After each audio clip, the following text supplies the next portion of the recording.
pass inside the system. That's in the fine. Inside the studio. Okay, so? Yeah.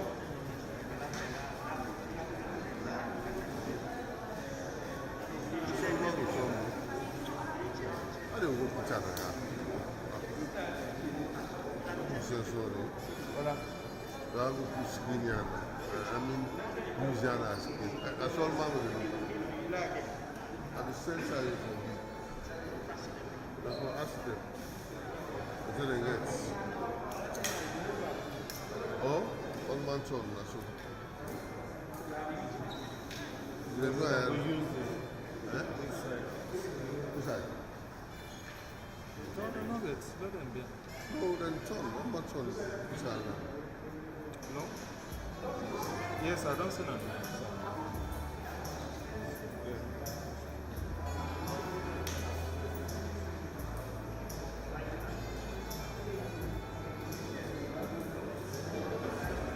Validation. What's that? Validation.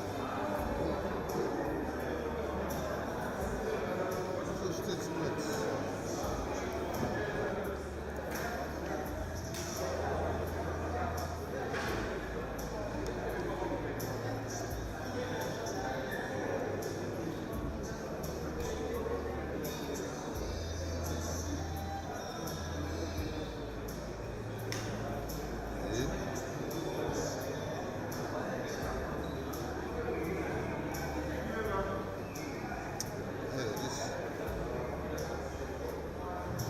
Yes, I'm also for you. Arrest statement no more.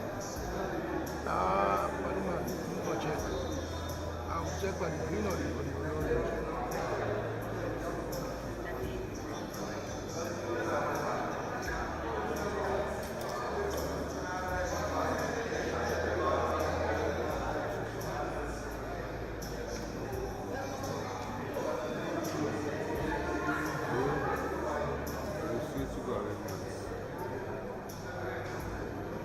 Check by the orange.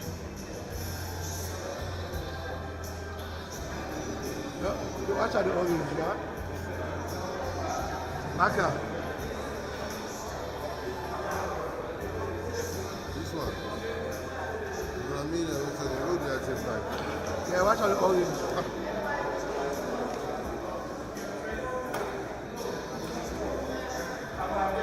Yeah? Yeah.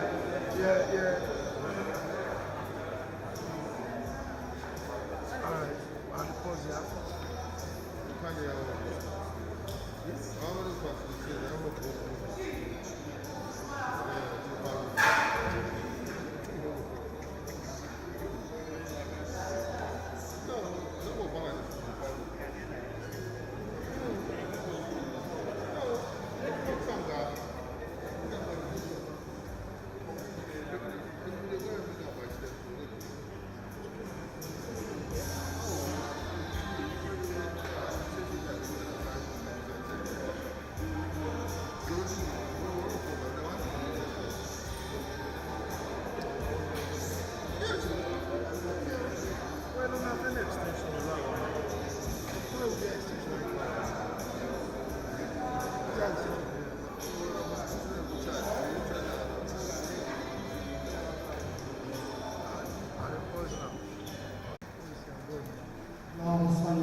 Amen.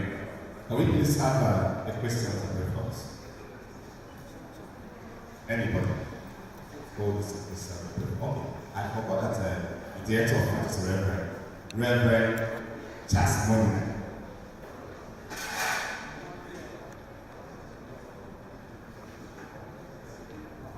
This is a divine providence, and come up to this place with the intention to pray. But now that I have been given the opportunity to pray, I'm going to pray. Shall we please stand?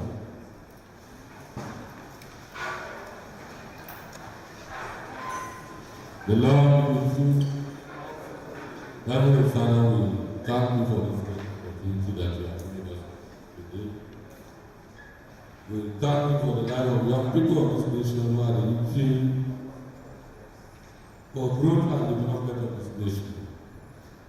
We pray, O God, as we are here to develop policies, programs, and to validate the national youth policy. We ask God that you be with us, guide us, protect each and every one, and keep us safe in our various schools. Help us to articulate issues that has to do with youth development proper. Particularly when it has to do with the current demands and aspirations of young people. We believe that without young people, we cannot step forward with the nation's development. And we are confident to validate this policy today because they have a role to play in our development agenda. We thank you because of the strength you have given them, the potential and the creativity that you have imbibed in them, O God. Help us save and to raise it properly. In Jesus' mighty name we pray. Amen. Amen. Thank you so much. I want to invite the following people whose name, time, establishment, or institutions have been tagged in the chairs. Secretary, National Commission for Persons with Disability, Executive Secretary, Mr. Undp. Are you in the building? Secretary, National Commission for Persons with Disability. If not, Youth Council Chairman, Mr. Taylor.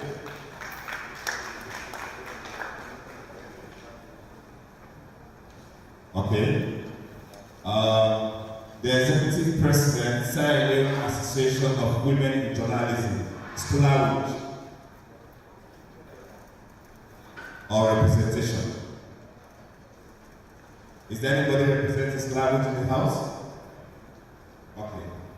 I use this opportunity to call a seasoned ambassador in the youth sector, who is in the career of the Republic of Sierra Leone, Ambassador Gina Nabo.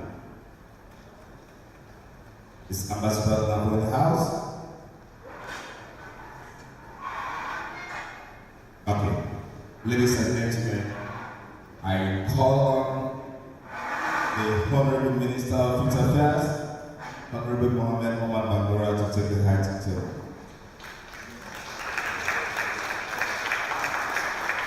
The other task that I have here is for us. Yes. Okay. The country representative,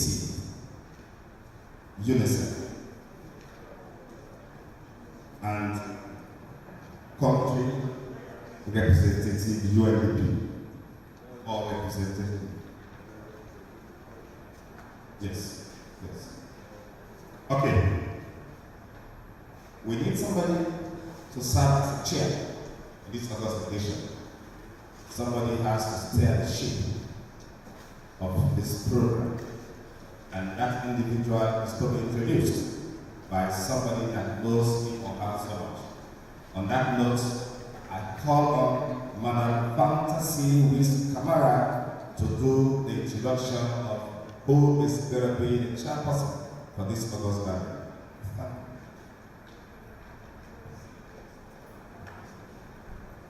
Good morning, everyone. I'm here to, I'm really excited to be here today, and because I see a lot of young people, youth passing, and unlike, no offense, unlike before, when we do have events like this, as youth, we see a lot of, older people. So now we're actually representing, I'm really excited. And the other reason why I'm really excited to introduce the chairperson for this event is because I've known this person for a very long time.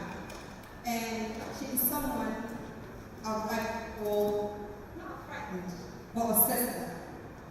Because when I call her, it means that it's not only because I know her, but because we share a lot of things, not just a lot of things, but positive things that has to do with women and young people. She's one person that has, taken Facebook Live to another level. And actually, she was one of the most followed people on social media when it comes to proper and authentic electoral updates. And now, I am proud to say she does have her own online television, which is part of Africa. And she's no other person but Precious. Thank you very much.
The draft National Youth Policy 2020 is critical in defining and guiding the engagement of young people in all spheres of life in the next 5 years.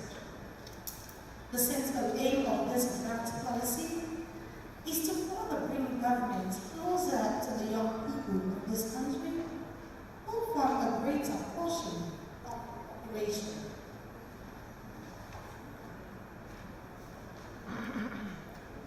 Developed partners will agree with me that to harness the demographic dividend of young people in this country, the Ministry of Youth Affairs should find and develop a mechanism to which will foster collaboration between and among the government, people, and development partners. Today's effort, distinguished ladies and gentlemen, is a manifestation of government willingness demonstrated by the Ministry of Youth Affairs with support of partners to actualize its definite path. The proposition of today's gathering, as you have seen, starting from the high table, is to bring out change as we young people are aspiring to be. The change has to start with the way we think and act. As the songwriter puts it, so much of life is out of control. Over the years, I have learned to focus on what I do have control over myself. And if things must change, first I must change. We the young people have committed ourselves to changing the narrative of our present situation. Never again can we allow corruption, bad governance, and violence to define us. We have come to the realization that never will the young people be used as a tool to do the bidding of rogue politicians. We are determined to rewrite our story in peace, tranquility, and honor. Ladies and gentlemen, the draft policy that we are here to validate today seeks to lead in that direction. The ministry has ensured that the expectations are well burdened in the view to capture the aspiration of young people, regardless of their shape, tribe, or region. In this vein, the consultants have matched up to that expectations by ensuring that challenging issues that affect young people are highlighted in determination to solving them. I must hasten to note that the draft policy is not a silver bullet. However, it leads us to solving increased youth participation in national politics, improved collaboration and coordination in delivering youth-related interventions, and being productive citizens. The strategies to be employed, distinguished ladies and gentlemen, is to broaden and deepen opportunities for young people to learn market-driven skills with enormous strength in ICT and innovation. The draft policy intends to support the diversification of the economy with specific emphasis to agriculture and fisheries. This does not leave out the other components of the growth sector, such as tourism, mining, and trade. However, it intends to help the ministry take baby steps as young people become productive citizens as we march towards Agenda 2020 in the Sustainable Development Goals. To my colleagues, I indulge you to speak out and speak out more strongly. Speak out about issues that affect your life, your well-being, and your very existence. This opportunity comes in every 5 years. Grab it and posterity will judge you well. To our development partners, I encourage you to continue to support in line with government's plans and structures. We want to hold our duty bearers to account. Help us do so in humility and respect. Continue to support young groups because we have the strength, courage, and determination to drive change. So the ministry, please continue rolling out your empowerment and employment opportunities. It has not reached some of us yet. Notwithstanding, we are waiting, and we are patiently waiting. To our senior colleagues, please bear with us. Sometimes we are high-spirited. Know that we wanted change yesterday. However, if the change hasn't come, let us know the reason. Maybe we might be upheld surmounting these challenges. Distinguished ladies and gentlemen, I may not wish to bore you with a very long statement. Nevertheless, what I wish to remind you today is that support us in creating an enabling environment for growth and prosperity. Capitalism is thriving, and the free market system means that entrepreneurs who can offer a better product at a better price have a great chance to succeed. Support our quest for entrepreneurship development, and the sky is our limit. God bless you, and God bless Mama Salud. Ladies and gentlemen, colleagues all, we're now done with the formalities. Now we're going to do activities proper. It's a pleasure being here today, seeing this with you, because we get to talk about videos and waiting for we, without we, not for we. So it's a good thing today. We are here to champion our cause and to tell the world that we are ready to take up the mantle of leadership and demand what is due us. It's not a favor, it's a right that we must claim. On this note, I was steering the ship with us all today, and so for the welcome address, I would like to invite the permanent secretary of the Ministry of Youth Affairs, Mr. Andrew Sori.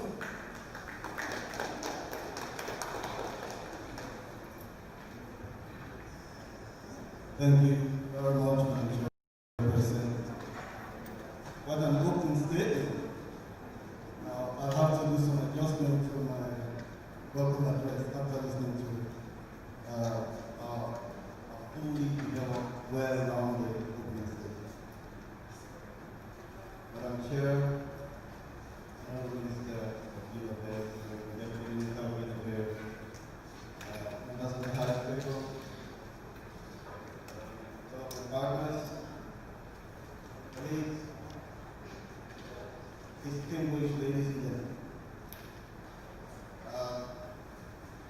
Today's event is a remarkable milestone in the validation process, which culminates into the wholesome review of national youth policy. Today, we have friends, partners, colleagues who have stood with us through thick and thin and enabled us to come this far. God started with Undp,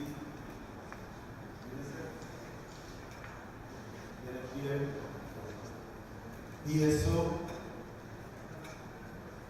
and several other deals, among others. So our friends who have come to help us today to validate the youth policy and the young, I say to you that your encounter today will become an addiction with youth affairs. There's something about youth issues. Once you contact, it will never leave you. It leaves a lasting impression on you.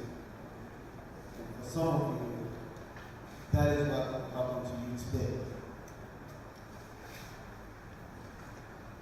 We have invited you to join us on a journey into a 5-year future. Come with us on a journey to where youth lives matter. Come with us on a journey to the technology age, full of skills that will transform our youth's life, build up resistance and resilience. We are building the Ministry of Youth Affairs bottom up, building a network of staff. Now we have staff everywhere in this country. It tells you that we have the capacity to implement a finished policy. Ladies and gentlemen, the ministry is currently operating with 60% staff capacity. This time last year, it was still at 35%. So therefore, we'll express thanks and appreciation to His Excellency, the President, Dr. Retired Julius Mahathir, who understands the need for the lives of youth, and indeed, after being approached by our ministers, gave the approval for the recruitment of staff. I also appreciate the Cabinet Secretariat, the Public Service Commission, the Human Resource Management Office. They have all helped in diverse ways to get us to 60% staff capacity. So I'm just telling you that if we have a policy as sound as we are going to make it be, then we will have the network to implement the policy. We are taking this big bold step to review our policy. First, because it has expired. And second, because it does not have the backbone commensurate to implement, to match up with the changing times. Times have changed. The world is changing so fast, and we cannot hold on to an obsolete policy.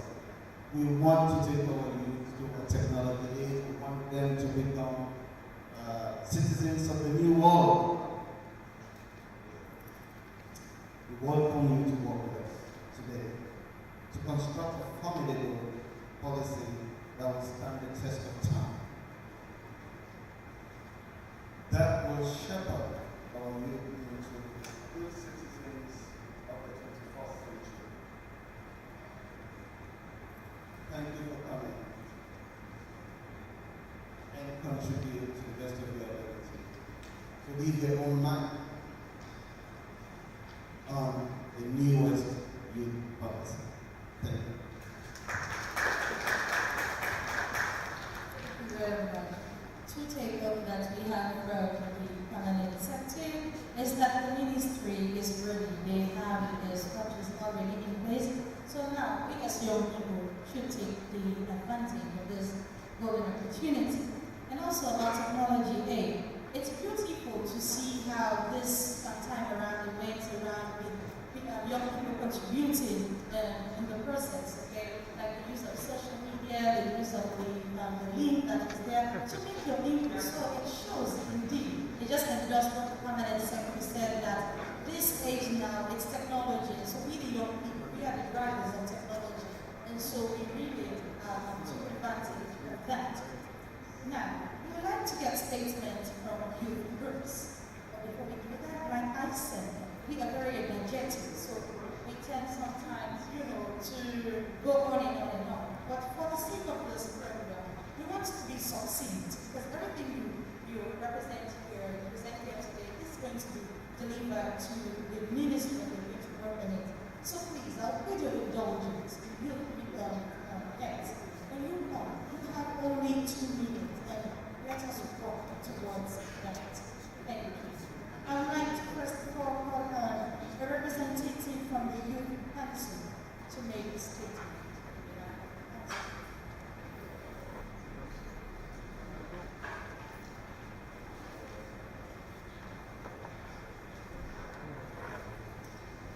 Thank you very much, Madam Chair. Madam Chair, Honorable Minister, Deputy Minister, Commissioner and Deputy Commissioner of the National Youth Commission, Executive Head of the National Youth Service, international partners, all these ladies and gentlemen, colleague youths, good morning to you. It's a pleasure being part of the process. I refer to this process as life-changing process. We, the youths, have been behind for so long. We have been used, we have been marginalized for so long. A program like this is a life-changing program. The youth program, I can refer to it as a life-changing program because today is the day we need or have to be sincere with ourselves, give all what we have and all what it takes to change the narrative of this country. It is well known that for every nation, if you decide to leave the energetic youth behind, that nation will stay where it is forever.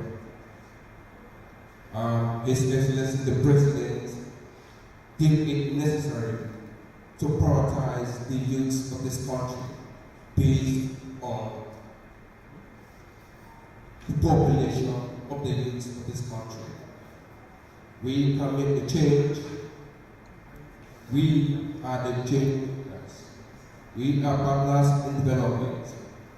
We have so much that we need to input into this process for ourselves and those we are representing.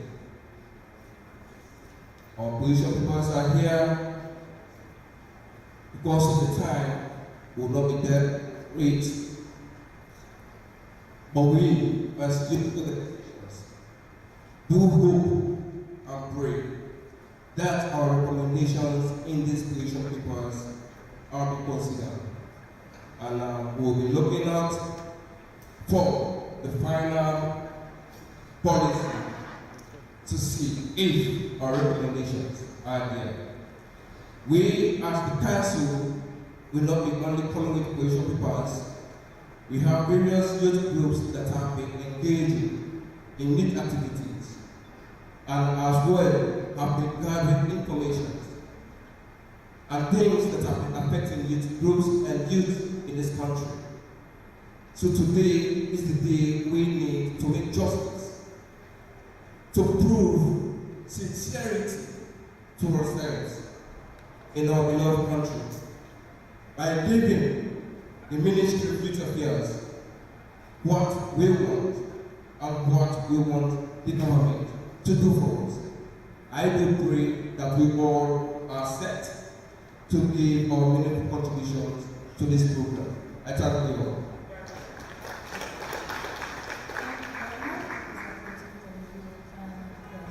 We are here to validate what we want is what's going to be there, and therefore that's why we hear people say it has taken so long and all, because our voices need to be heard. Freetown is not Sierra Leone. All they had to reach areas, their voices matter too, and so that is why we believe that they have been captured in this policy. We'll now have a representative from the Commissioner National. No, the Commissioner, the National Youth Commission.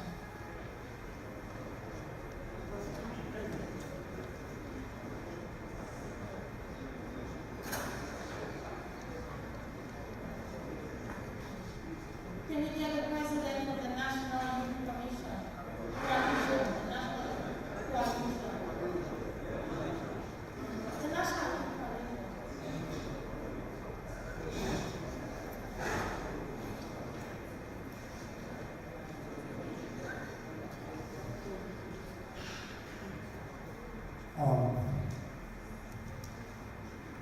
Members of the table, Honorable Minister, Deputy Minister, and all high-profile partners who are here, I want to recognize the President. I'm speaking on behalf of the National Youth Coalition. National Youth Coalition is a civil society organization comprised of young people across the country. We came into existence just after the Rebel Passion. We took part in the integration and demobilization of young people way back in 2002. Having said that, our message here today is very short. We want to applaud the ministry and its partners for the validation of this particular policy. We have come a long way. The young people have been waiting for this document to be a reality. And I think the most important part of it is the inclusion of young people, the participation of young people in their own document. We cannot afford to leave our documents in the hands of experts, or what you call expatriates, without the inclusion of young people. But we want to thank the ministry, the commission, youth commission, for taking the leadership and for them to understand that inclusion is very, very important, and that young people are over expecting. I would say the expectation of young people is so high. And this policy will be like a roadmap to tailor the way as to how issues of young people to be addressed. We have young people who are opportune to our candidates of the university, and yet they are still scrambling for jobs. We have young people who have never been to a formal school of learning. They have been in the informal sector, and they are struggling to earn their living. We have young people who are skilled. Basically, they were able to acquire some form of technical learning in an informal environment, and yet they are also struggling to survive. We have a lot of young people. We have young people in the rural area. We have young people in the urban. All these types of young people are being captured in the youth policy. And so our final message will be, we are looking forward to the implementation of this document. And we are also calling on the partners to give the requisite funding so that young people across Sierra Leone will benefit from this document. So the document will not just be a white paper that will call a white elephant that will be laid in the shelf. But we want to see we have this particular document will yield dividend and provide sustainable development for young people. At this juncture, I want to thank you all, and on behalf of all my representatives here, I want to thank you for coming and for taking the pain from coming from different parts of the country when you got this presentation. Thank you very much. Indeed, the lecture was so long, and we want to see that wait over. I'd like to invite the Commissioner, National Youth Council, National Youth Commission, all the representatives.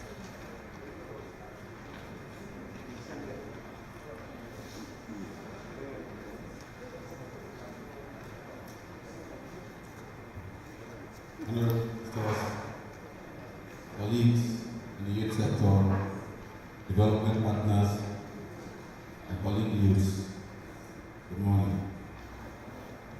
I bring greetings from the Commissioner, who is not here, but currently engaged with other partners in mapping the way forward to address issues affecting our young people in this country. It is very clear that the issues affecting young people are not that new. But today, we are here to discuss and have a document that will cover those issues. It is obvious that when we talk about youth policy, these are documents that mirrors how government looks at young people's issues. Government of His Excellency the President have a clear impression of our young people. And that impression is about capacity building the capacity of our young people. On that note, we know how important Tibet is. We know how important social protection is. We know how important gender is. We also know how important how equality is. And I want to assure you that because issues affecting young people are not new, are not that new, this topic will definitely hear you out, cover the issues, and under this administration will tell you that we want to assure you that we work with our partners, we work with the young people of this nation to see how best we could solve these problems once and for all. The Commission do have a clear impression on our mandate. And that is why we are ready to work with partners. That is why, even when we are here today to discuss this issue, to validate this document, the Commissioner, who happens to have a vast experience about youth activities, is currently engaged with our partners in the Ministry of Higher Education, where GIZ is, to see how best we could map out and implement projects that will solve the problems for our young people in this country. Let me end by assuring you that this document will cover the issues. This document would serve as a way to map out, as a way to direct us in making sure we solve the problem for our young people in this country. Thank you very much.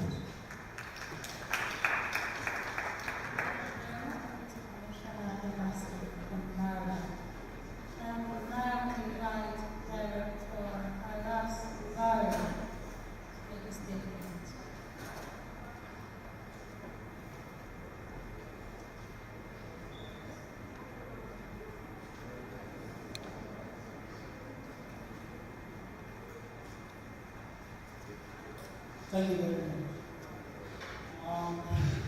I would like to thank the chairperson and also like to recognize the presence of the minister and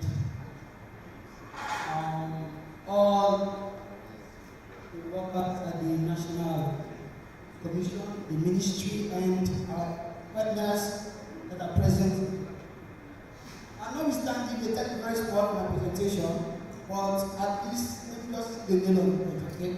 So let's thank the ministry for all that they have done towards the European National Youth Commission. But how we need to make some recommendation. Let me start, Madam Chairperson, let me start with the first phase in the National Youth Commission, which reads that should we write for the president and his photo, or write for the minister and the photo? The national youth policy should not carry the face of the president or the minister. The national youth policy is not a party manifesto. It is a document that can direct or show the pathway of youth development and empowerment. So, this time around, we like to recommend that we change the narrative. Putting this statement together, we look at the Kenya National Youth Development Policy of 2019, and we also look at the Ghana Youth Policy 2010. All these policies does not carry pictures of their president or their minister. What it carries is the signature of the minister to make the document authentic. So let's recommend that this time around, let's change the narrative. This is not a 2003 policy. This is not a 2012 policy paper. This is a 2020 National Youth Policy paper.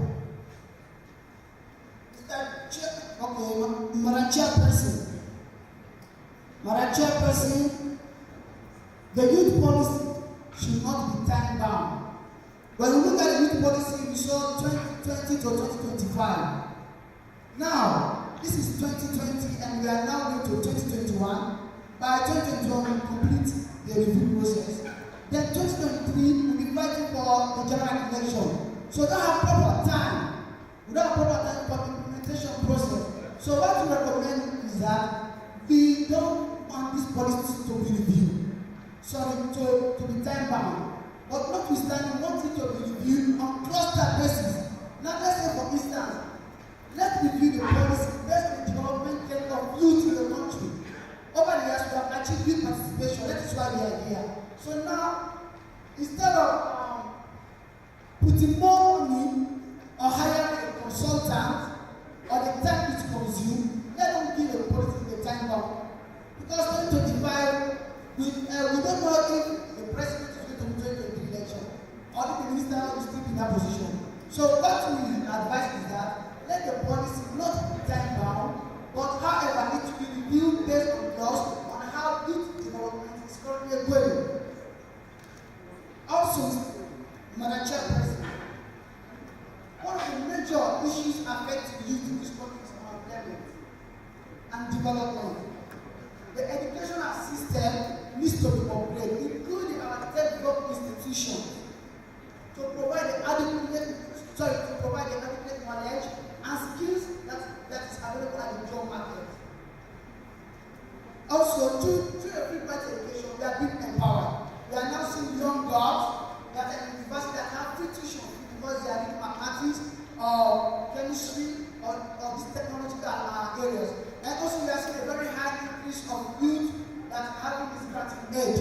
So what we recommend is that is for the ministry to focus more, the policy should focus more on developmental processes, so that youth who are uneducated and undeveloped can have an area to intervene. And also, this project or programs will inculcate this youth.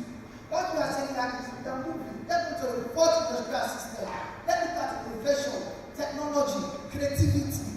Let's look at entrepreneurship. It is hard time to complement the effort of the ministry, yes, we complement the effort of the house project, we complement the effort of the fishery on youth in agriculture, but let's move the trend.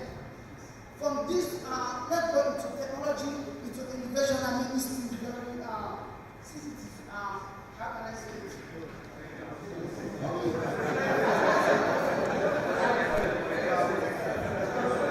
Also, we look at the youth policy.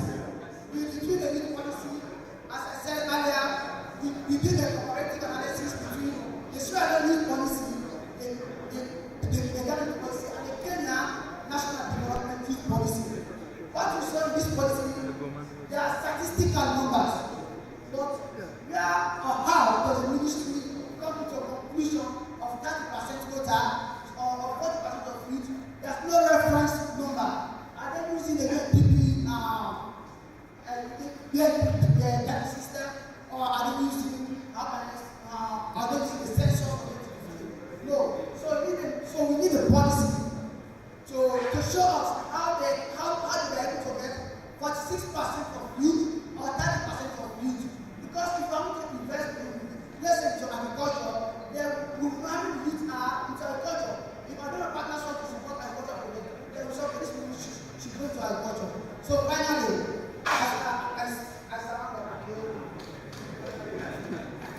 in the middle of parliament, His Excellency the President, because Canada stated that youth unemployment is a national security threat. As a result of this, they are going to focus on security development. So, we are calling the Ministry of Youth Affairs and the Ministry of Higher Education to collaborate and ensure that they invest into these health centers and upgrade our learning system. Come on, this is even university, we have libraries. So, come on. So, before handing our question to the minister, this is our first phase. We are coming up with another recommendation to serve the community.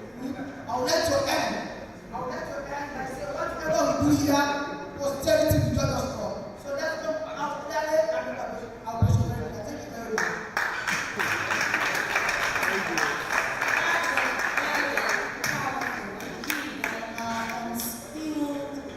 Colleagues need to be included and need to be catered for. Because not all in that was university or classroom, but we have a lot of innovators on the road that just need to polish their skills. And of course, the time that I hope the minister, I know the ministry have been taking note. And so we would like to call on our worship, the mayor of the Freetown municipality, or our representative.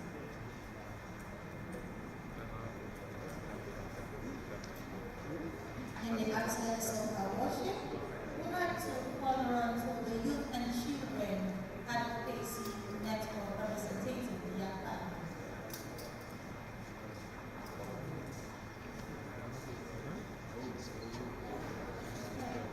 We move on to the Secretary National Commission for Persons with Disability.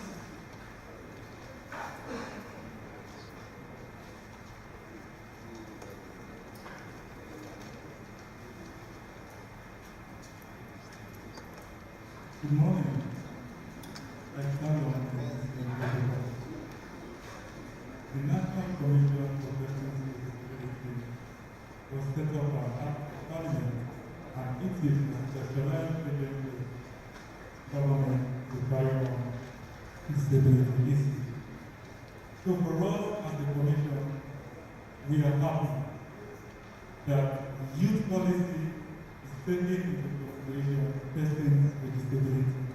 And for that, we want to say a very good thank you to the Ministry of Youth Affairs and to the Minister for taking disability issues into consideration. But our concern is with the implementation process. We hope when this policy is implemented, the Commission will also encounter the second thought. Because we all know that disability goes beyond physical disability. There are numerous forms of disability that most of us don't know. And with the support of the Commission, I believe we will be able to reach out all the categories of persons with disability. Again, looking at the Sustainable Development Goal, Goal 10, this policy is geared towards bridging the gap, bridging inequality, and we are all aware of the fact that persons with disability, have been marginalized now.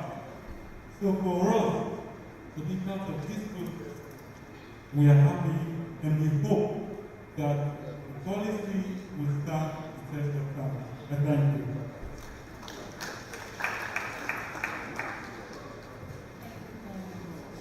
I would like to get a representative from the BSO or higher.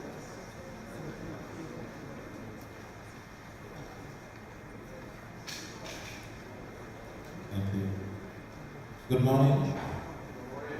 Thank you for being here today. I want to say thank you to the Ministry of Youth and all its development partners to consider reviewing the youth policy. I am Samuel Tuye. I am the focal point for youth engagement for BSO International. BSO means Voluntary Services Overseas. And then we actually joined the ministry in the data accumulation to ensure that we support the review process by reaching out to young people across the 4 regions through our youth network or violence.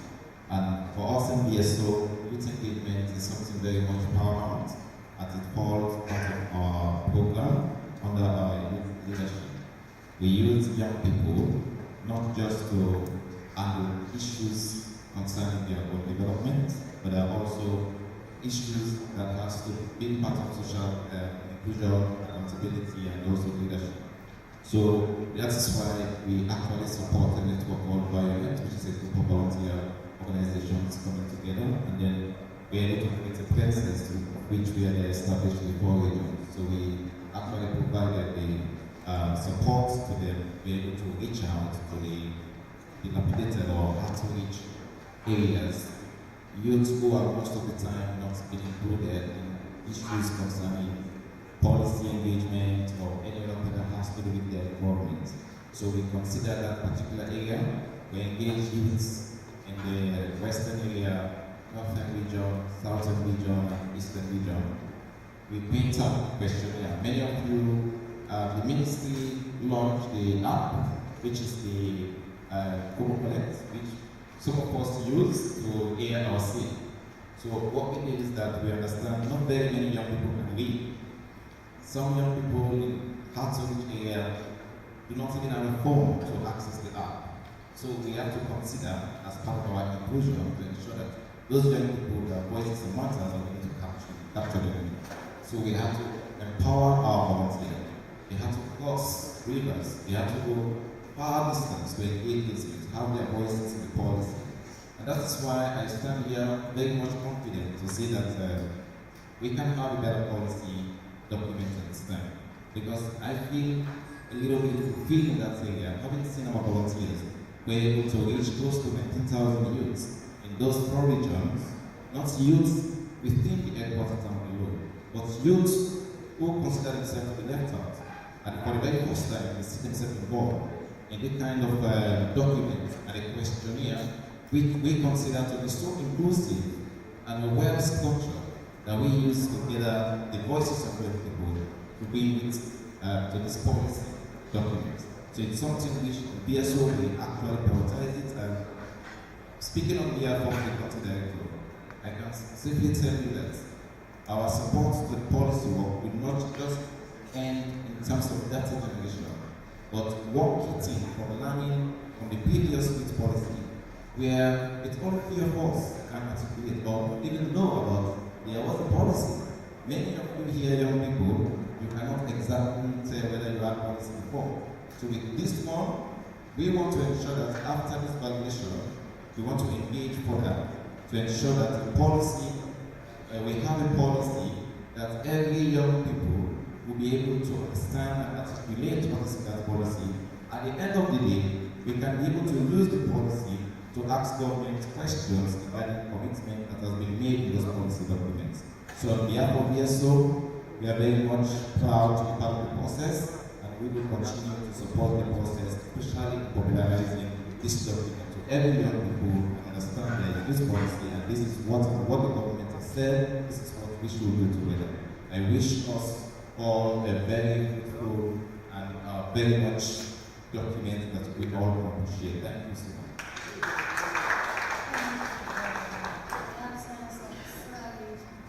President will move to the National Youth Service representative.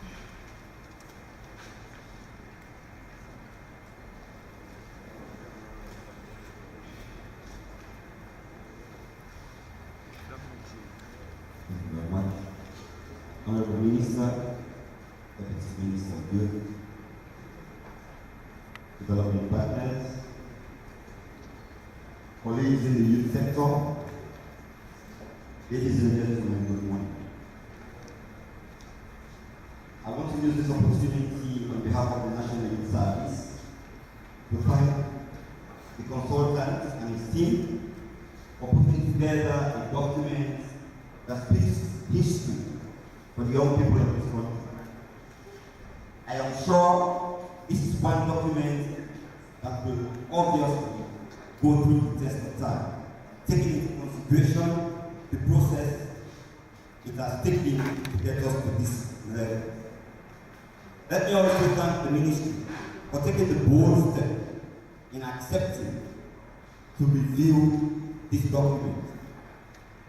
The 2014 Youth Policy spoke about the establishment of the National Youth Service, and I'm happy this brand of young, dynamic minister and deputy ministers of youth, we are able to facilitate the implementation of the National Youth Service. And that is why, if you now go into the draft youth policy that we are about to validate, you will see National Youth Service being mentioned 3, 4, or 5 times. Let me just bring out one concern. In as much as we have been mentioned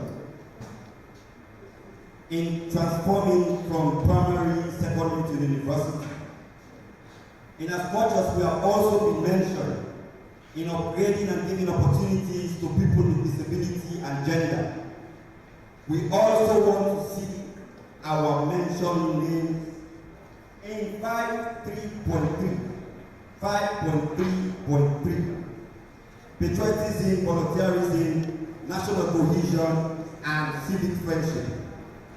The current National Youth Service Act, the 2016 National Youth Service Act, gives us the mandate to implement national cohesion, volunteerism, and patriotism. And that's exactly what we are currently doing.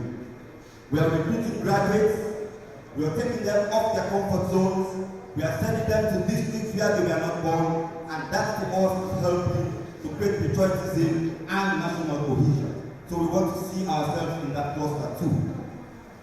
Aside that, I want to encourage every young person to believe in this document and to continue giving the support from the National Youth Service. Thank you very much.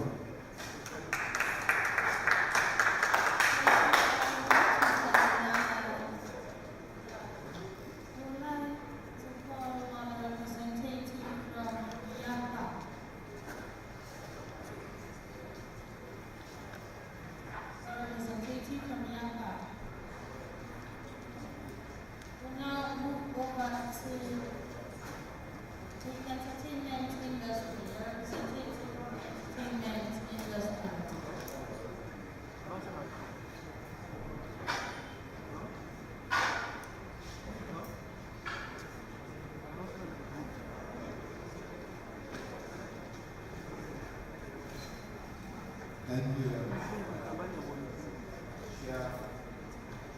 Minister, development partners, all protocols. This year, better go father. Are you telling now? This year, better go father. Blessings be following. Blessings be following. And listen, if the youth policy there, for those who validate that, a blessing don't become better. Alright, so we said the word youth was mentioned several times in the President's inaugural and parliamentary speech to emphasize the importance of this set of our society. Fast forward to the provision of funds for support for football and other youth energized sectors. Also, there is a significant percent of youth in cabinet members, all testament to the fact that this administration recognizes that youth are the backbone of all development in any country. The current population of Sierra Leone is a little over 8 million as of recent update based on Worldometer elaboration of the latest study that the youth population comprises 1/3. Out of these, 15 to 20% are engaged in the creative industry. So our representation here is not expected, being a significant part of the target group. Today, the Nigerian/Ghanaian entertainment industries contribute over 20% to their country's GDP after government investment in these industries. And as enshrined in Section 12 of Chapter 2 of the Health and Entertainment revised Federal Constitution, which clearly states that government shall promote the culture industry, where culture is being narrowed down to music, arts, dance, etc. And the key aspect of Section 12 gives us clarity as to the provision of funds for sustaining the development of this sector. Now, apart from providing entertainment, which the mind and soul required now and then to relax, whether in the form of music, film, comedy, our creative industry also contributes to nation building by the popularization of campaigns that are purely of development nature. For example, the free education, the hands of our gas campaign, our efforts in fighting Ebola, and now the current COVID-19 pandemic. The youth policy, global content, and copyright are all policies that capture the very essence of the creative industry. And being that it is youth-driven, our importance cannot go more emphasized yet. We, however, acknowledge that we have constraints and challenges which, with government intervention to our line ministries, can be addressed and enable us function adequately. In conclusion, we want to express gratitude on behalf of the entertainment industry to the Ministry of Youth for inviting us here today, and we personally want to pledge our commitment when it comes to popularizing this document.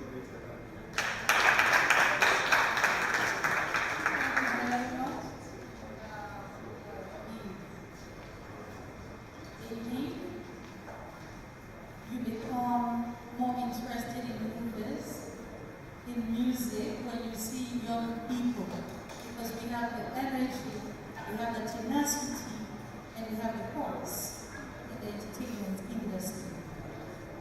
Now, we do not have a gathering in the building, but we'll now call on a representative from the Parliamentary Committee on Youth to make a statement.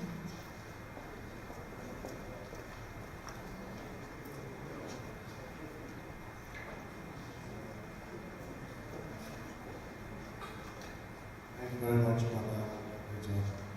My name is Honorable SLBC, Member of Parliament for Constituency 075 of Opposite. And I'm the Deputy Chairman for the Youth Committee in the House of Parliament. On behalf of my Chairman, who is absent, I want to send you greetings from the House of Parliament, also the Committee on Youth. We are there basically to provide oversight function over the youth ministry and other youth agencies to ensure that the youth of Sierra Leone basically get what is due to them. That's why I want to say a big thank you to the Minister of Youth, the Deputy Minister, the staff of the ministry, and also to all the youth groups that are here today for this validation process. I want to tell you that as a committee in the House of Parliament, we are ready to receive the documents and ensure that we lobby our colleagues to ensure that the new document is passed into law. Because we know that, of course, the youth of today are the leaders of tomorrow, which is very key.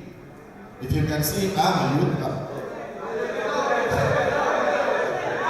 Well, as you can hear from them. So not tomorrow, but today. Fantastic. Again, you have to ensure that you empower yourself today for tomorrow's adventure. But you cannot think you can be a leader today and in the future you as well be a leader now. Let's go gradually. It's a process. Yeah? Though yes, you can prepare yourself today to take up the mantle of leadership in the future. It can be tomorrow, it can be next tomorrow, it can be next month, it can be a year after, but let us be carefully educated. I want to say a big thank you to everybody, and I hope definitely the House of Parliament will swiftly ratify the document that is going to be presented. Thank you very much. Thank you very much. So today we seem to be having an interesting time. No matter what we do here, if it goes to Parliament and they sit on it, it can never actualize. So to have that resounding statement from a member of the House, it's showing a heading somewhere, and I'm grateful that is on our side. Now, before we go over to a representation by the consultant, who has, all of what we're doing here today, we're here for today, they've been putting blood, sweat, and tears into it. We'd like to call on Sierra Leone's energetic, always poised, beautiful, talented Vicky the Point to give us some contribution before we go into the presentation. Vicky.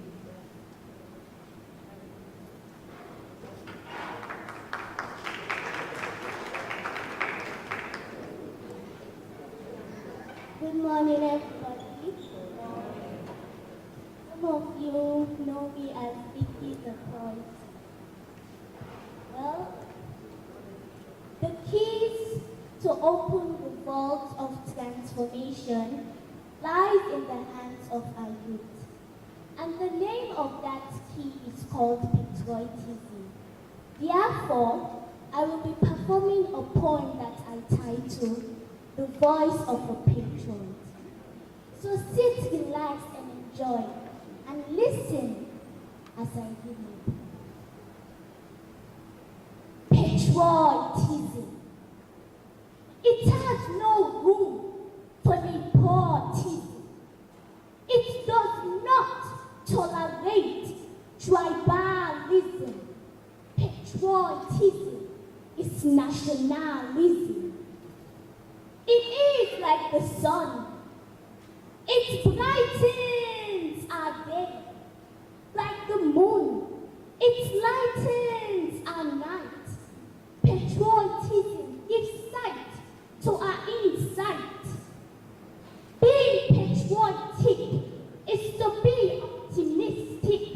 I am not trying to be pessimistic, but the lack from it, our land will turn into wilderness, left to wilder and hindered by acts of bitterness.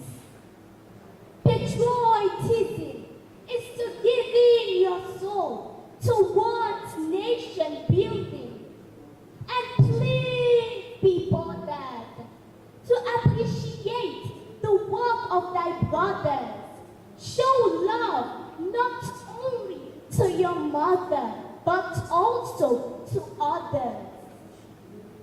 The ants, they are patriot to their colony, to satisfy your nation at the expense of your generation is no peril. To be more realistic, being patriotic is to be unique. Its blooms are inspirational fragrances and hinders our doubtful hindrances. Patriotism maximizes efficiency and marginalizes deficiency. Patriotism is the ultimate key to unlock the vault of transformation within our nation, within a limited time duration. Be patriotic. God bless our youth.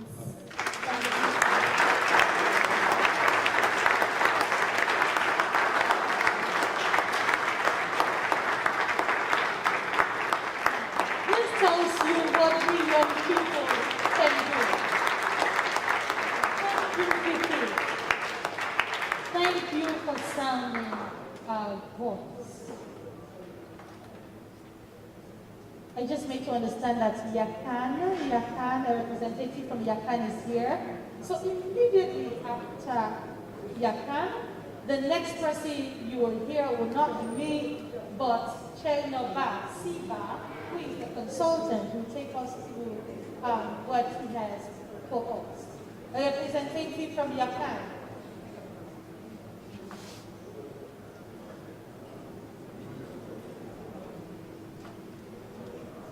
Thank you very much. I stand on existing protocol. Mr. Minister, I want to congratulate you for this particular drive. This particular policy is not only absolute, but I think it's very, very important.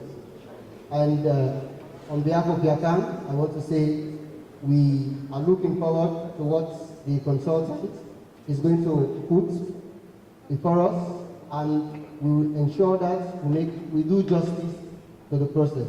And I want to believe the young people who are not here, they believe in us that are representing them, and on behalf of all the other partners, I want to thank the Minister, especially Scribe. It has not been easy, and it has been a far-fetched journey that we are definitely going to achieve together. Thank you very much.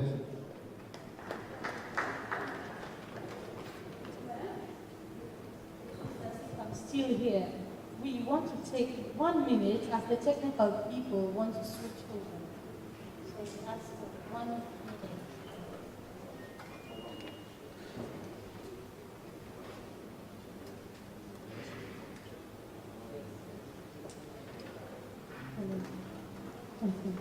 So we are back, and whilst we wait for the consultant, let's be having some light music at the background as we get gingered and fired up for the presentation by Siba.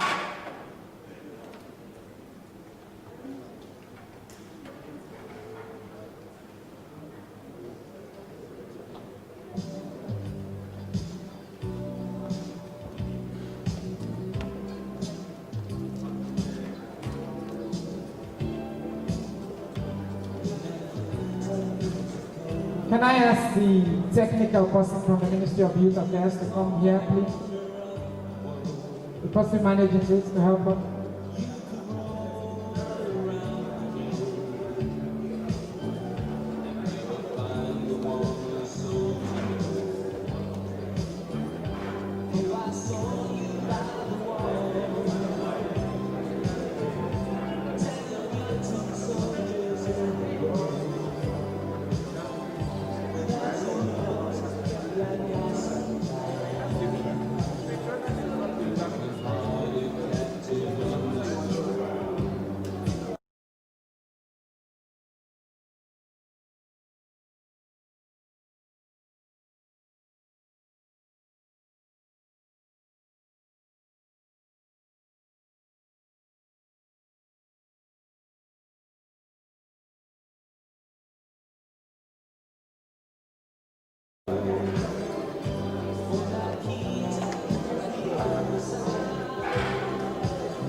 All right, hello. Let's settle down, please. Those people who are outside, we invite you to come back inside. I ask you to please take your respective seats. This is why we're here.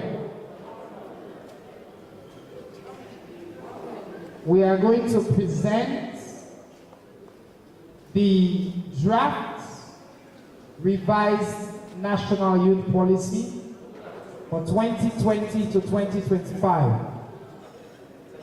For you, as the young people representing Western area, rural and urban, for you to validate, to give us your comments and your feedback. Hello? I see people still walking around. I want you to settle down. And now I'll person from where I go report different thing we know happen here. Youth business, we don't take fire. Some man they can hire, you go talk with Tinobi. Alright? So, first of all, I want to take this opportunity on behalf of the SIVA Policy Group to extend our appreciation to the Honorable Minister of Youth, the Deputy Minister of Youth, his colleagues at the Ministry, and all our friends and partners who have supported us to get to this stage today. Yeah, we started this process, we launched it about a year ago, when the Minister gave us a very clear, concise mandate to develop a transformative, inclusive, and the most consultative youth policy process and outcome we have ever had in the history of our country. That was our target. To make sure that we reflect the views and aspirations of the young people of this country, to be consistent with the priorities of the current governing agenda, the new direction, as well as the medium-term national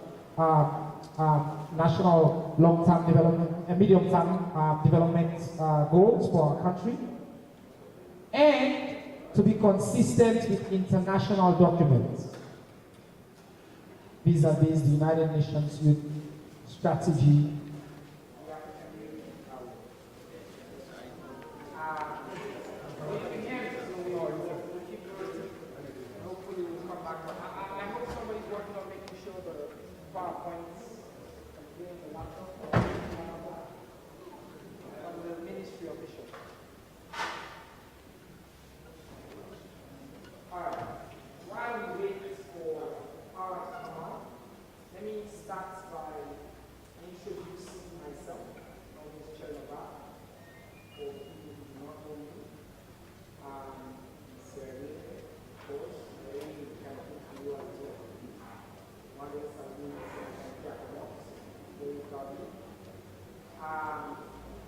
And I'm the founder and chair and lead consultant for the SIVA Policy Group, which was awarded a contract to lead this process of drafting and rewriting our country's new national youth policy. I like as well to start sometimes for also people who are walking around the room, we want to let you know that this program is live, so please stop moving in front of particularly the camera that we have here. We're live on national television in the country as well as around the world. What I'm going to do so that we do not hold on this program, so I'm probably going to my laptop here and hold it here and just stop, which will be really service to you guys, because everywhere we're been so far, we're dealing with east, west, well, east, north, south, we'll be able to project so people can see what I'm talking about and make it easier as well for you. Since it seems as if you don't have that set up, I want to just continue to go on. And you know, and hold on to the program. I know we have folks there who have other things to do. So just let me just grab this laptop.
Okay, good.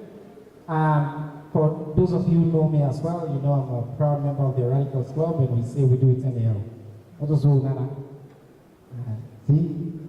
Okay, so first, who are we as a Civic Policy Group? People who don't know us, Civic Policy Group, we specialize in creating innovative policies and comprehensive solutions in three main areas: gender, youth, and education.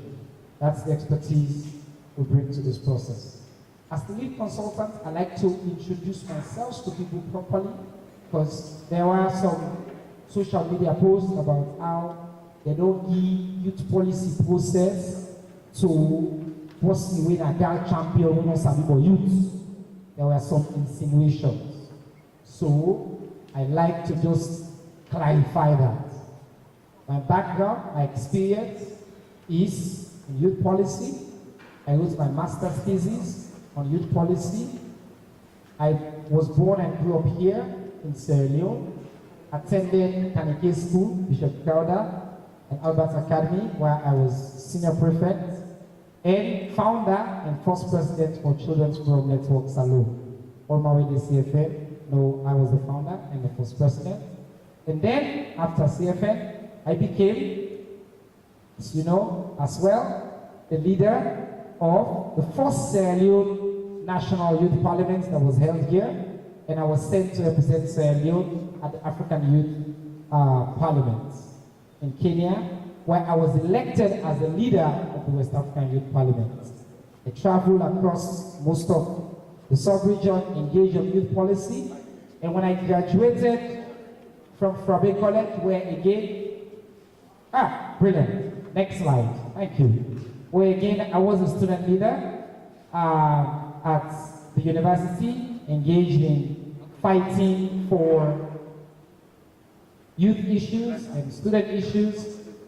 I started my international career. I was first hired by DFID here in Sierra Leone to write an international youth exclusion paper for Sierra Leone, which I did with DFID and Plan.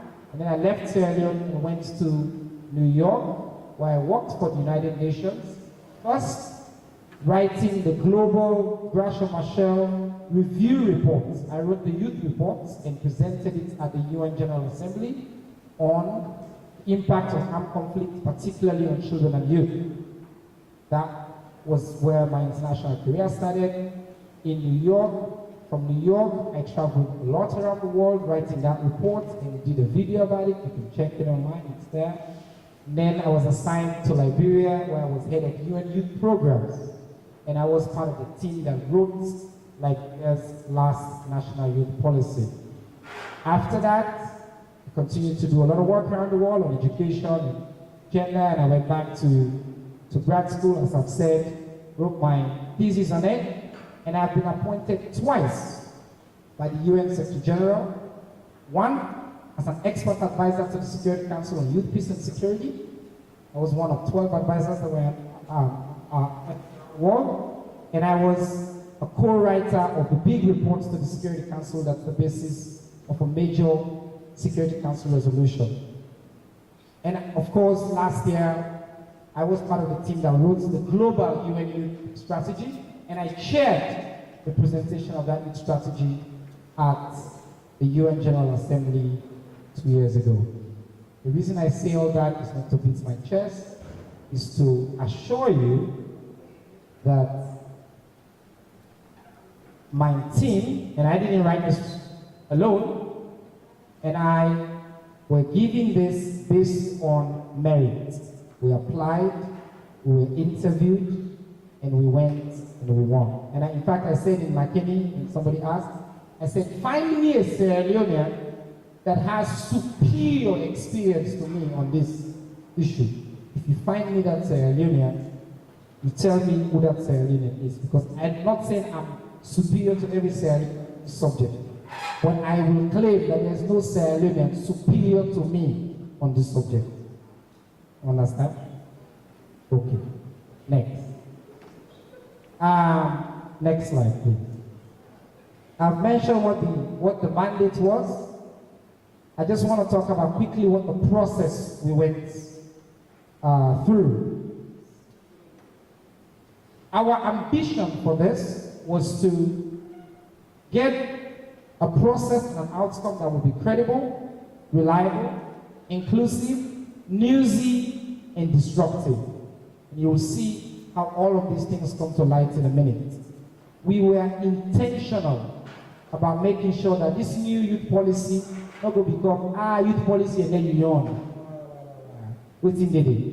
The goal of this is to make sure that you own it, but that it makes news. It's bold, it's transformational, and you can feel some of the major things that we are calling for. Next slide. When we were giving this contract, we did a desk review. We looked at other countries' youth policies. We looked at, my brother Harris mentioned, Kenya, Ghana, Nigeria. And because I've done some work as well in the Caribbean, we looked particularly at, because there are small countries, similar issues, the youth policies there. We did an analysis to see what were the strengths of their own policies versus ours, and what were the things they had that we did not have.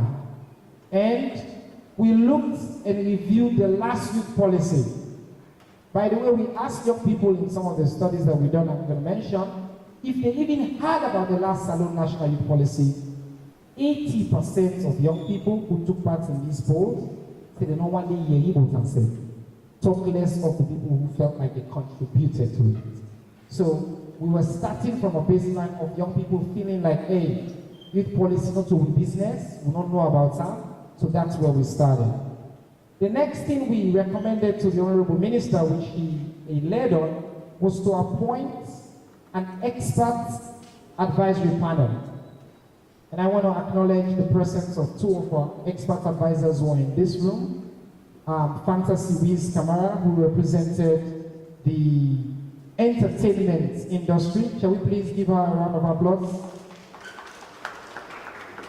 And Madam Sewanatu Fatu Mansare, who represented the children activists in this process. Sewanatu is here with us, and she's helping me as well. So that panel included young people who are excellent in a very diverse set of fields.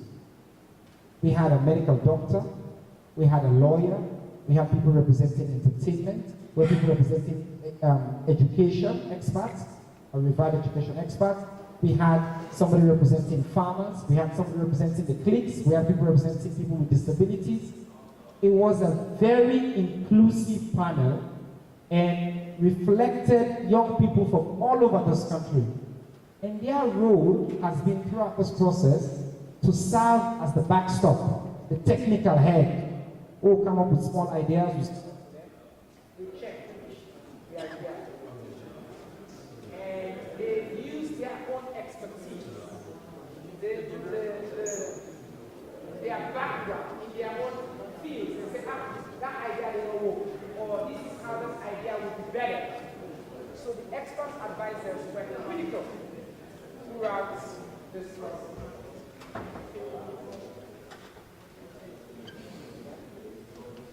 Yeah.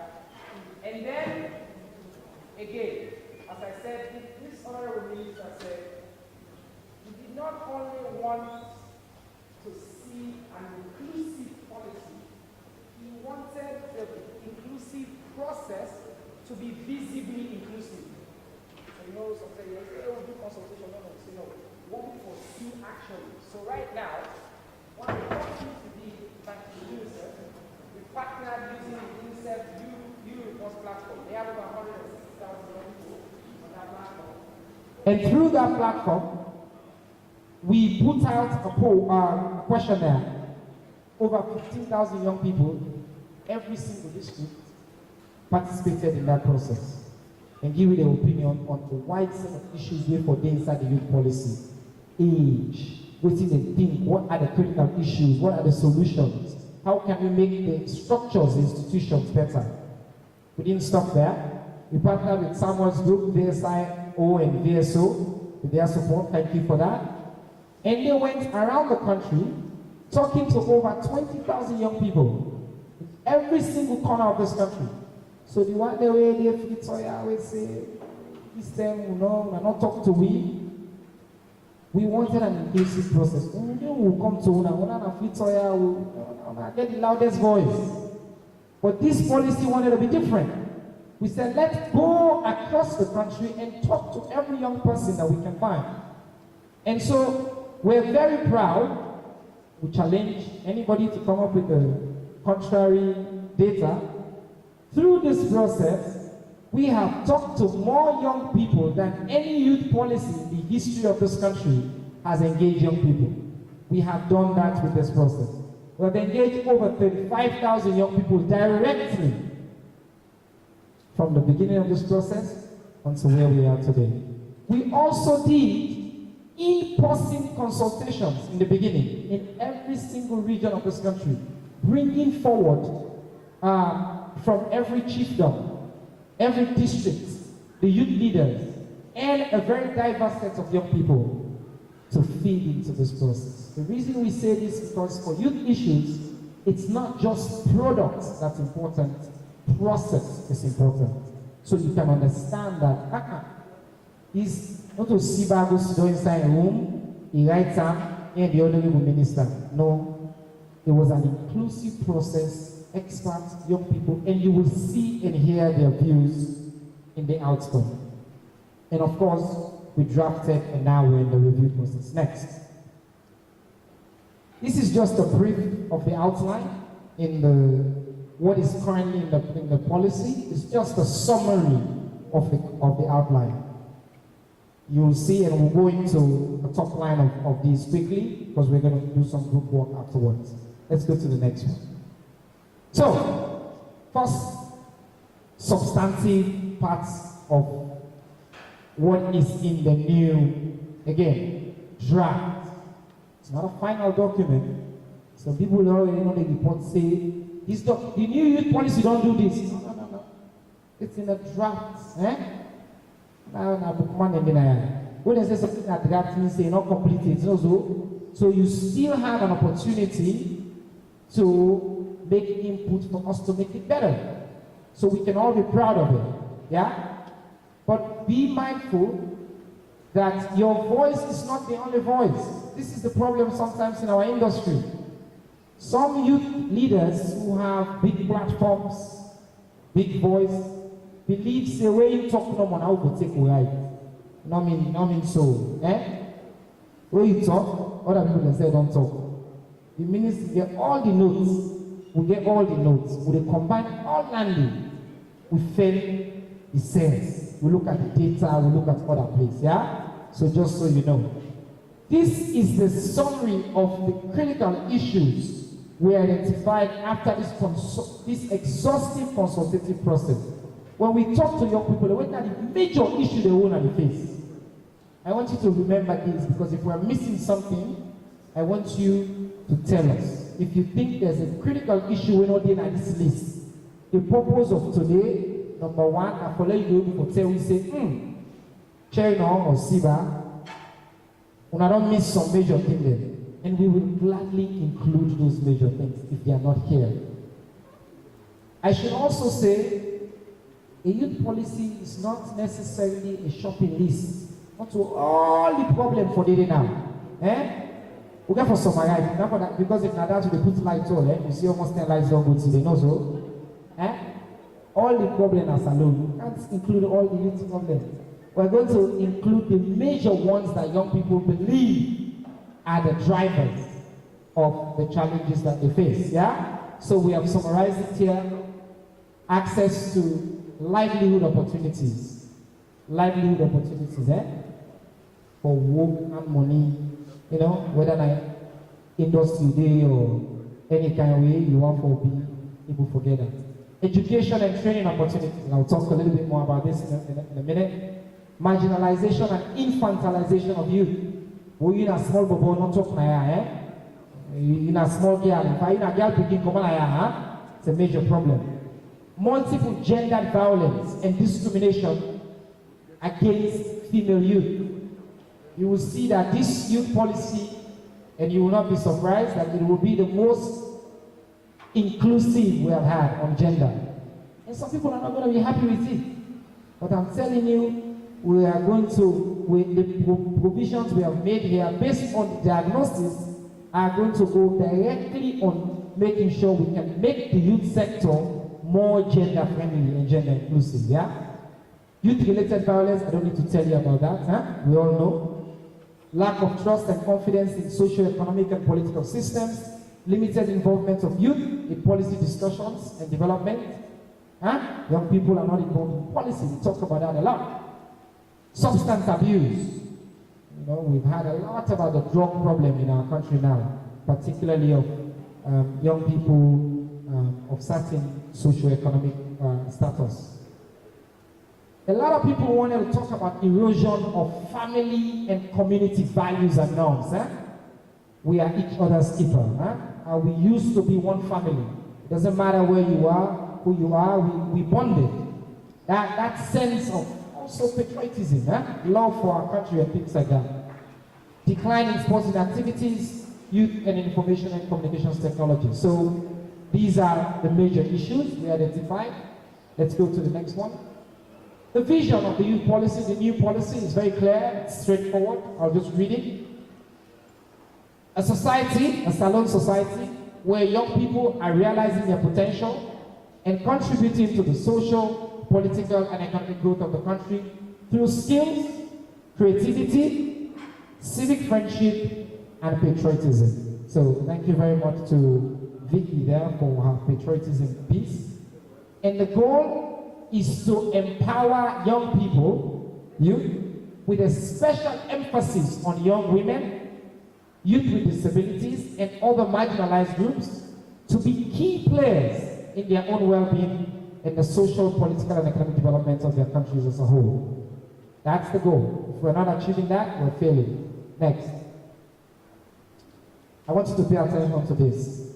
The guiding principle.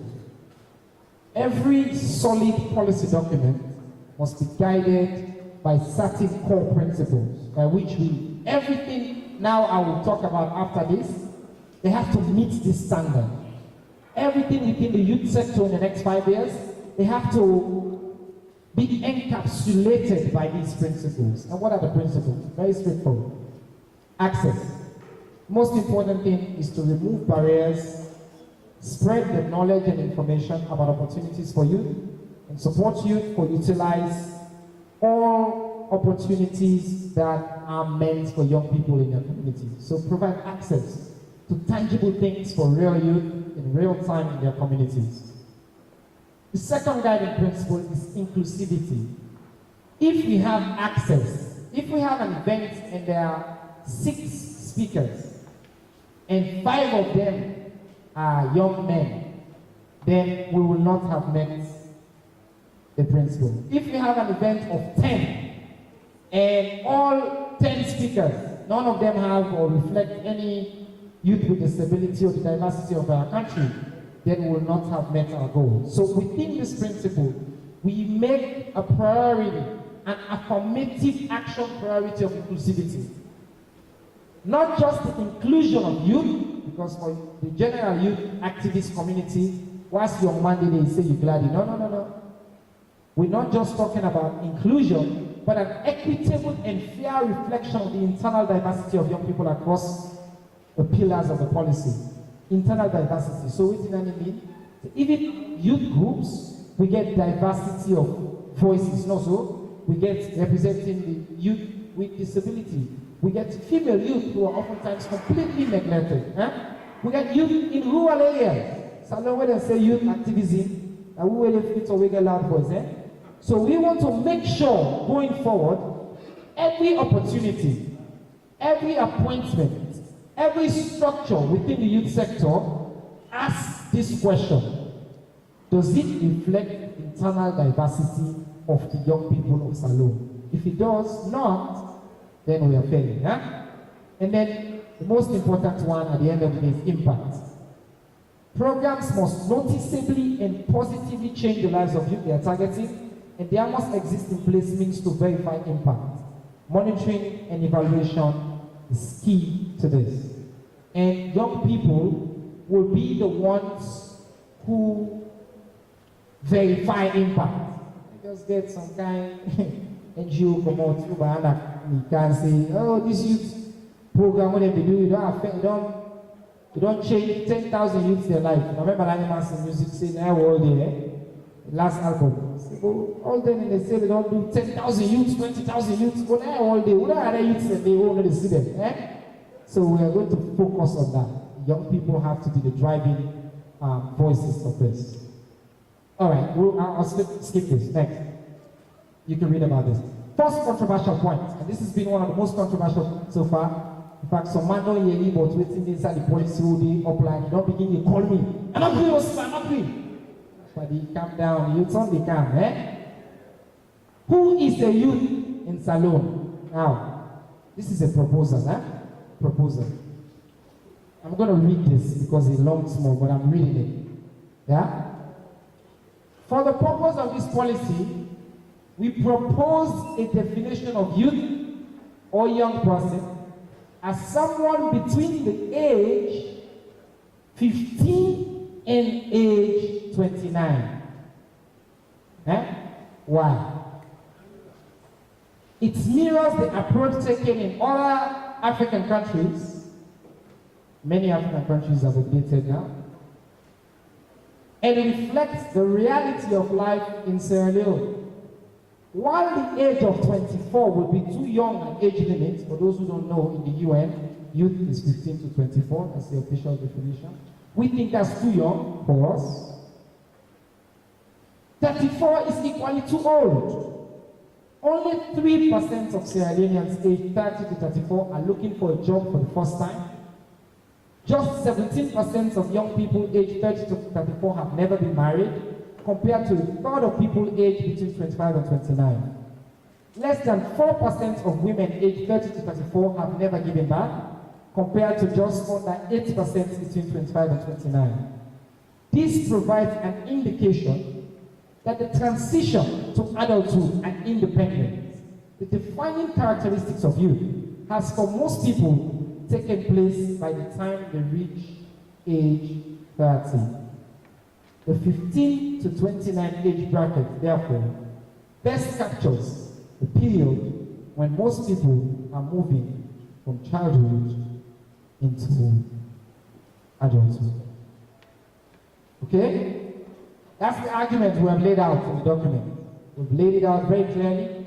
We've referenced it. We've referenced other youth policies in Ghana now, in Nigeria, in Kenya.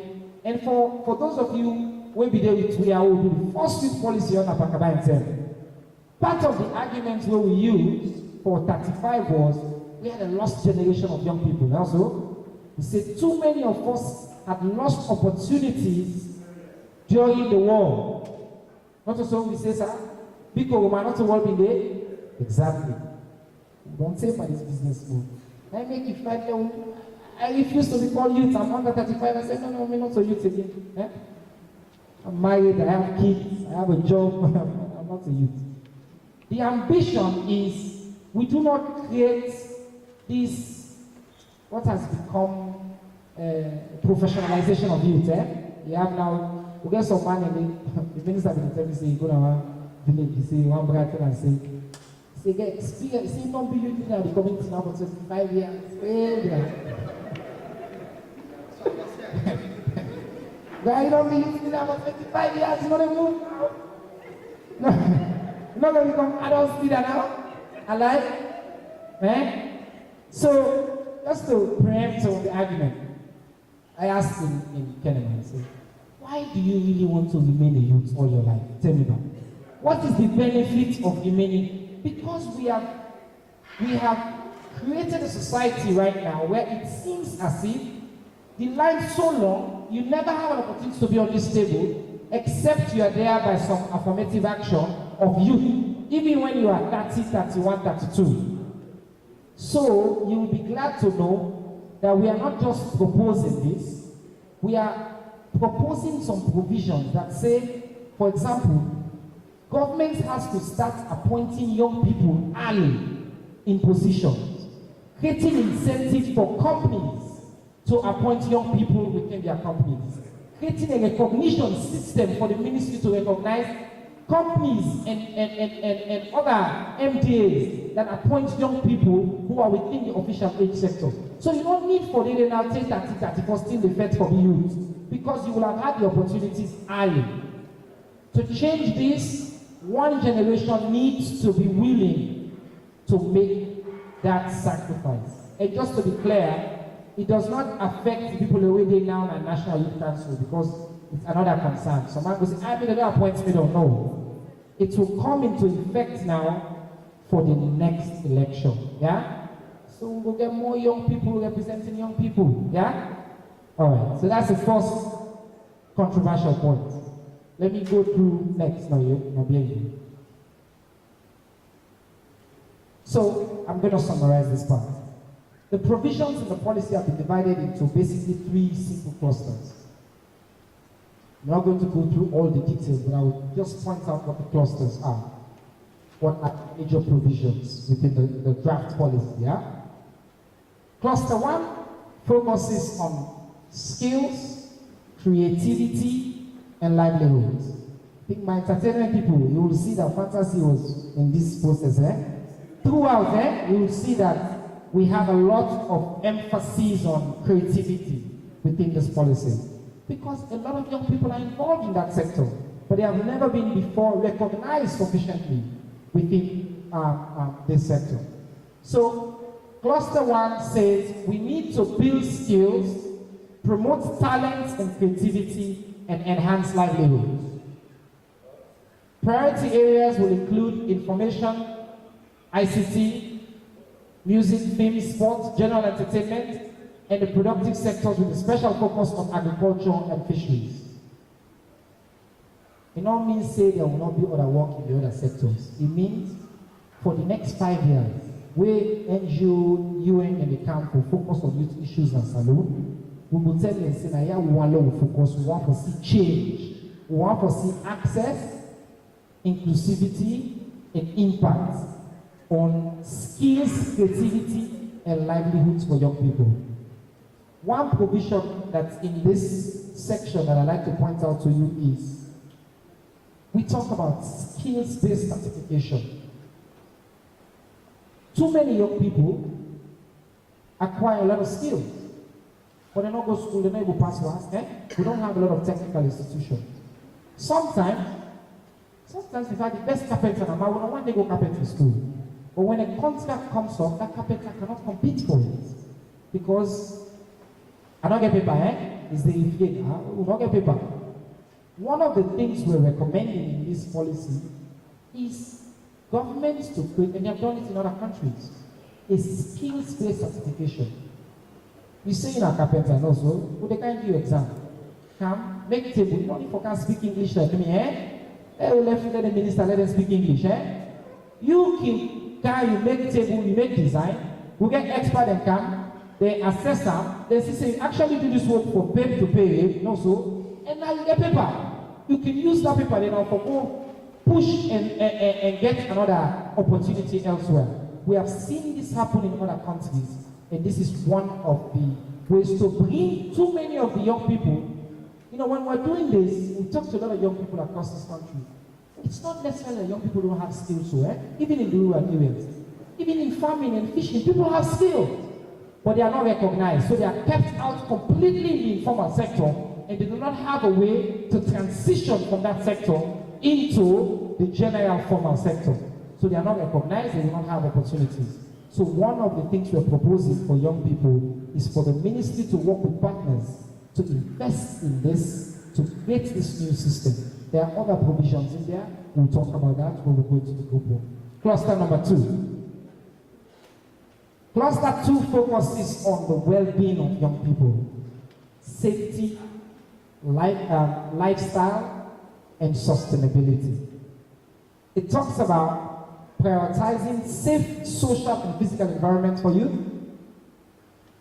safety of youth and young and non-violence, healthy lifestyle, including sexual, and I see our colleagues from UNFP were here. We talk a lot about sexual and reproductive health and rights, and youth contribution to sustainable physical environment and ecosystem, including sanitation, forest protection, and biodiversity. We cannot be healthy if our environment is not healthy. So in this cluster, all the provisions focused on what government should do to support and enhance comprehensive sexual and reproductive health, rights of young people, the safety of young people, safe schools, safe communities, but also safe environment. Sierra Leone is one of the countries most prone to the effects of climate change, and yet we do not have an affirmative youth agenda on this issue. That will change with this new national youth policy. So we focus a lot on that comprehensive safety and well-being. So first, our skills, and then the second one on we. How can we be safe and live well and grow well and healthy? And the final cluster, participation, partnership, and patriotism.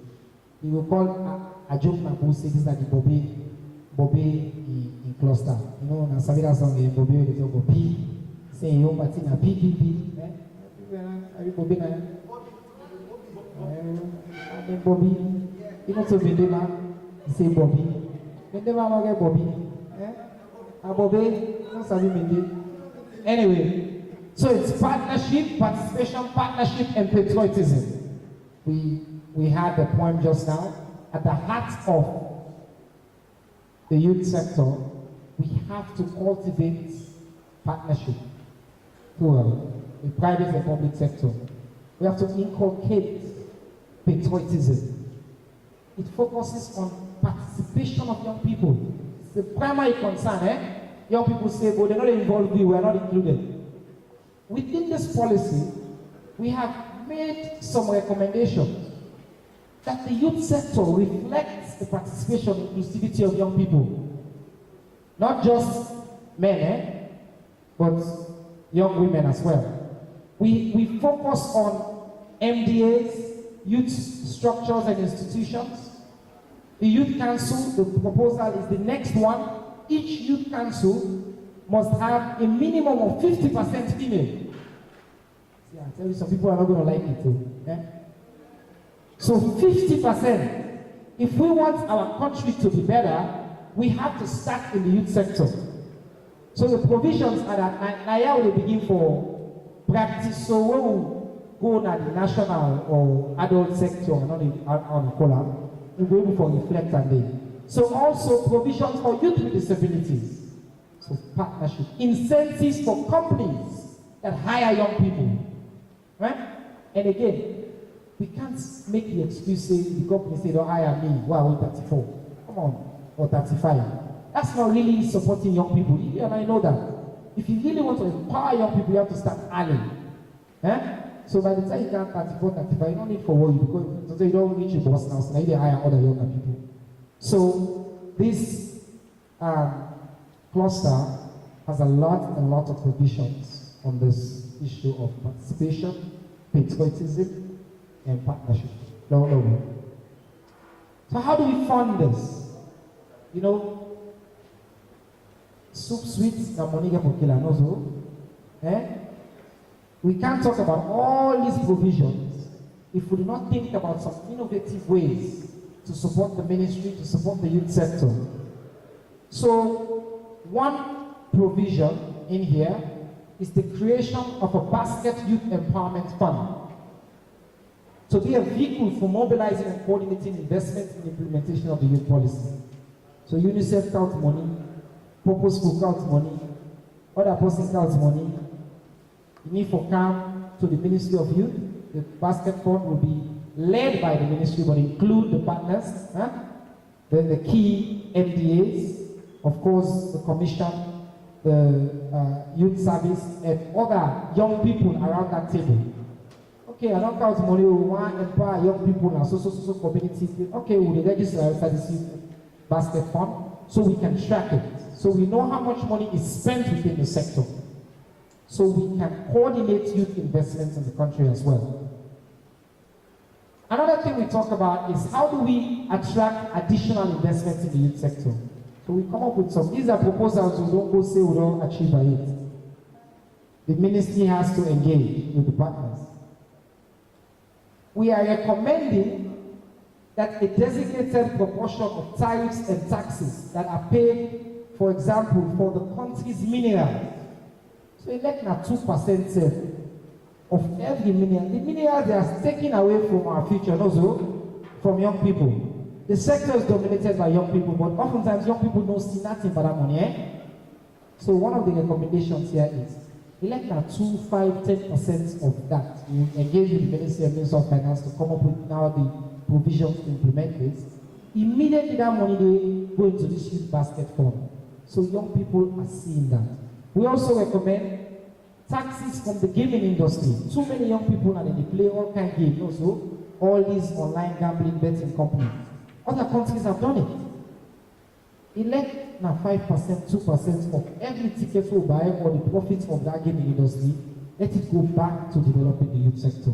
So that money now will be used for support the youth sector. So we come up with some innovative ideas here that we are recommending for the partners. Again, this is all for you to validate, to say, we like this, we not like this, and all of that. So, I'm going to pause there for now. Thank you for your attention. This is a summary. Of course, it is a big document. Each sector includes countless provisions. We've gone into very, very concrete details. It includes recommendations. There's a governing structure on how all of this is implemented. But I will spend the whole day here to present every single thing in the policy. So we have pulled out a summary and some of the highlights for your information. I don't know if the Honorable Minister wants to pause now and take comments and questions, or we continue the program and then we come back to comments and questions afterwards. Okay, so on that note, I thank you. The MC says we'll come back to comments and questions afterwards. But I thank you all for your attention to this. Thank you very much, Siba. So we are not blinded, we are not kept in the dark. We know what's going on, we know what's included. So now when we go before the final ratification, before it goes from draft into a legal document now, then we know the areas that we will be looking at. And let us not say it is not our business. It is our business, because tomorrow you have yourself to blame if you do not make your voice heard. So we still have an opportunity. We've heard about the 50%, the female inclusion. We know it's of the essence. It's about time women, young girls' voices are being heard too. And that's what they say, it's about time us as young people start prioritizing ourselves, and not to alter with the same you understand? Let us add more value so we learn from them. We have mentors, that's what we learn from them. But then we're not necessarily battle rights for Kokoye there too. So we've had from Siba, and we're going to have a discussion session where we start giving our voices from here. But at this juncture, ladies and gentlemen, colleagues all, we'd like to hear from the man himself. We are going to get from the people that fund the young people in the country, organizations, the ministry, and they're going to be making short statements and also pledging their continuing support before we hear from the minister. We will want to get representative from the UNDP.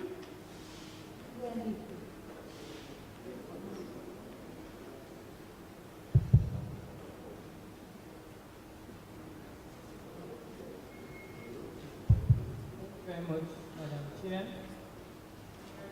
of youth and deputy, representatives of UN agencies and other development partners, representatives of institutions, representatives of NGOs, civil society organizations, representatives of youth present here today, distinguished and women. I am delighted to make a statement on behalf of the residents' representative currently on leave at this all-important validation workshop policy. With 60% of population under the age of 35, there are currently 420 million youth aged 15 to 35, and this segment of population is expected to double to 840 million by 2040. The shift in Africa towards youth goes in tandem ensuring sustainable and resilient urban and rural communities, since young people shall compose the majority of dwellers in both urban and rural communities in the decades to come. Moreover, the Sustainable Development Goals mantra of leaving no one behind makes it indispensable to fully garner the participation and inclusivity of Africa's youth. While Africa's youth brings opportunity for the continent, the current socioeconomic conditions in Africa are the problem of Africa's youth. Unemployment and underemployment and lack of social security, educational opportunities are some of the challenges the youth are facing. Policymakers warn that a youth population without opportunity leads to political stability or even large urban many youth from rural areas looking for opportunities face increasing difficulties in managing the growing meager slums. Furthermore, social stresses such as unemployment can make the youth easy prey to extremist ideology. Today, this validation workshop marks another milestone in the empowerment of youth in Sierra Leone. The youth policy, when completed, will provide the basis for effective and efficient implementation of youth empowerment programs and job creation. And I hope, having held this validation countrywide, the voices of youth have been reflected. The National Youth Policy will serve as a framework to provide common aspirations and priorities for youth development. The policy will seek to ensure all young women and men are given meaningful opportunities to reach their full potential, both as individuals and as active participants in society. And this brings me to the provision the consultant was talking about, and I hope this is going to be entrenched in the policy just to ensure we have the 50-50 balance for opportunities for both male and female young youth in our country. The policy addresses the major concerns and issues which give directions to youth programs. Policy development, as well as program support, is to provide young people with opportunities to gain valuable work experience, promote self-discipline, and expand their knowledge to contribute to sustainable development for a resilient nation. I believe this validation workshop will provide a platform for effective discussions and input by key stakeholders here present to ensure the adaptation plan stand and the test of time for its effective use to the benefit of the people of Sierra Leone. I therefore encourage you all to fully participate in order to achieve the desired goal of this workshop. In conclusion, I want to thank the Minister in particular for bothering on us to provide the needed resources for this review and for his dedicated time to the implementation of programs geared towards job creation. On behalf of UNDP, I want to assure you of our strong commitment and support to government on youth initiatives for youth empowerment. I thank you all and wish you a successful deliberations. Thank you. Thank you very much. We'll now get a representative from UNICEF. Good afternoon, everyone. Honorable Minister of Youth Affairs, Deputy Minister, Lead Consultant of the Review of the National Youth Policy, and the Chair, ladies and gentlemen. I'm very happy to be here with the Honorable Minister and you all as part of this pioneering and innovative work to support the validation of the National Youth Policy 2020. Honorable Minister, I would really like to begin by once again applauding the government of Sierra Leone for the vision and the leadership shown to broaden the engagement with the young people of this country. Distinguished guests, as UNICEF, our commitment is to continue to work closely with the government on your report, as mentioned before by the consultant, and all other community and youth engagement innovation platforms in Sierra Leone. We know our engagement with your ministry has been somehow informal. However, we would like to thank here our sister agency, UNFPA, and AfriCell for partnering with us in this process.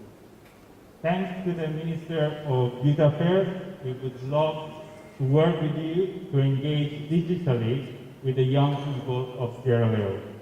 If I may, Honorable Minister, UNICEF would also like to engage with your ministry in the near future on Generation Unlimited.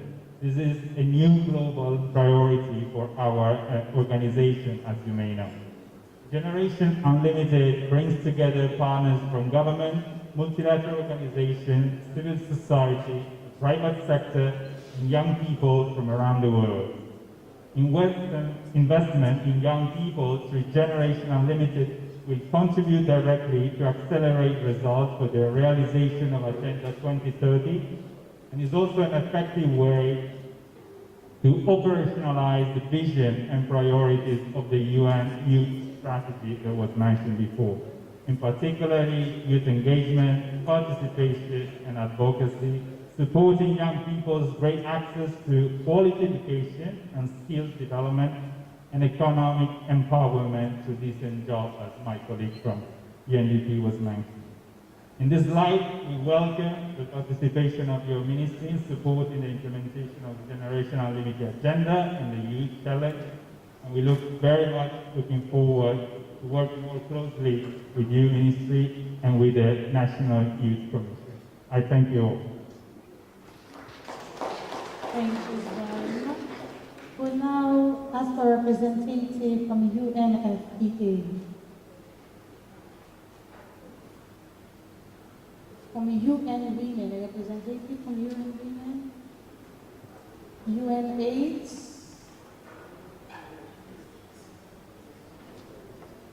FAO, a representative from FAO.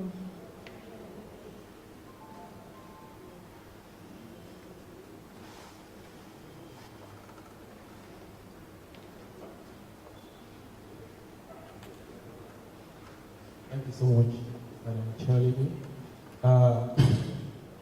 Honorable High Table, Minister, Honorable Deputy Minister, all protocol observed. I'm here with greetings from FAO Sierra Leone.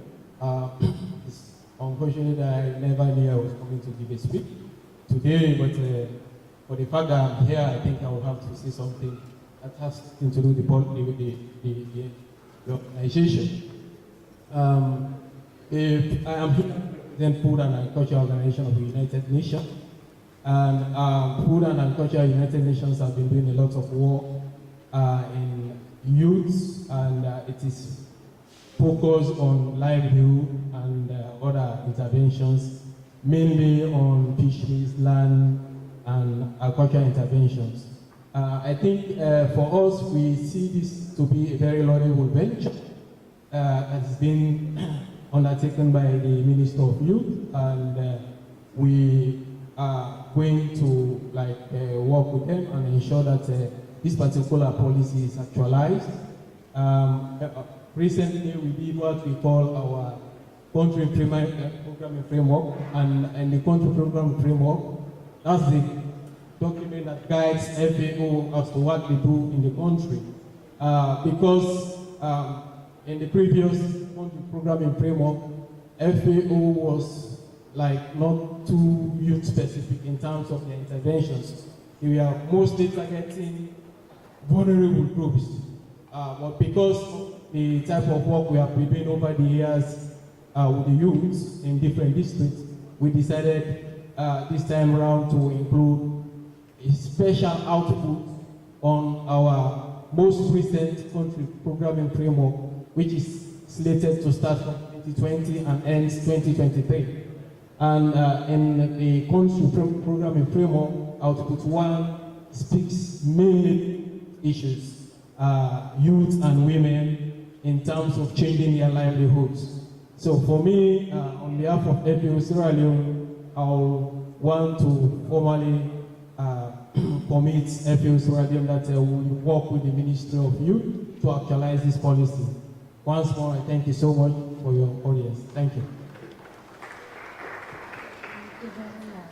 Representative from IOM.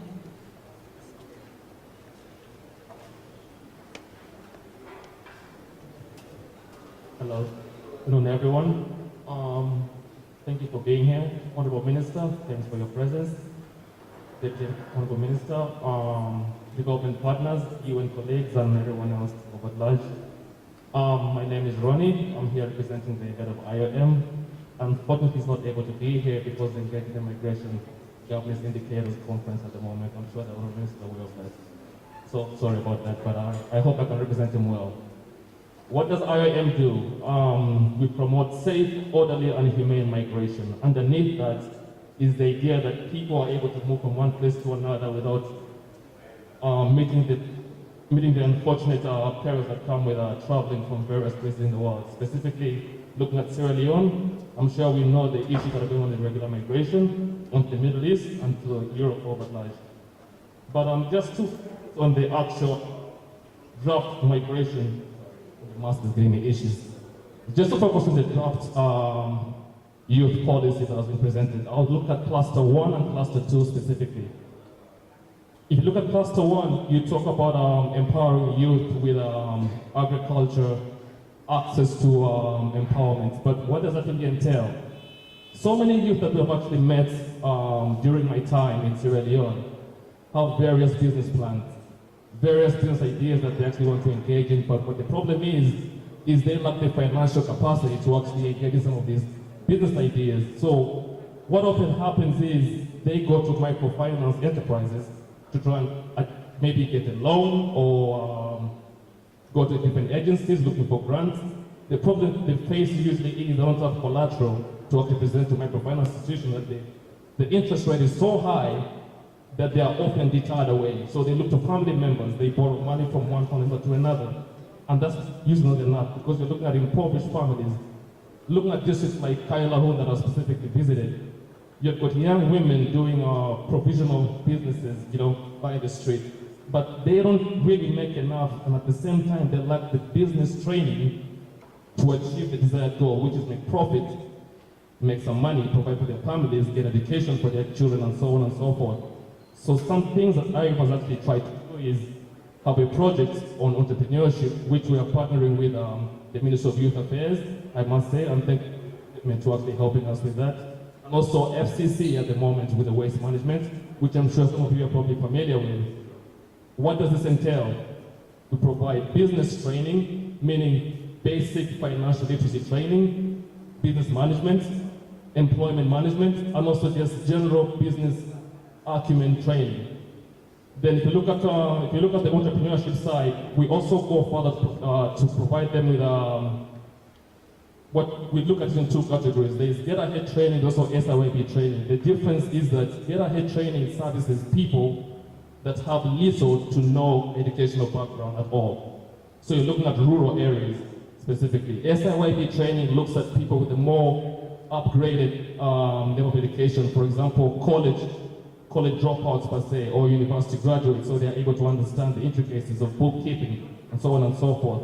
Mentioning bookkeeping, I know I don't have so much time, but let me just run through this just to give an idea of what the reality actually is on the ground. At least 70% of the businesses that are run in the informal sector do not understand what bookkeeping actually means. So people are doing business, the youth are engaged in business, but they don't understand the mechanics behind sustaining their business. Meaning, what are you making? What are your losses? What are you paying your employees? What are you actually doing in your business? So these are the little small things that we're actually doing at IOM to try and facilitate growth in their various businesses.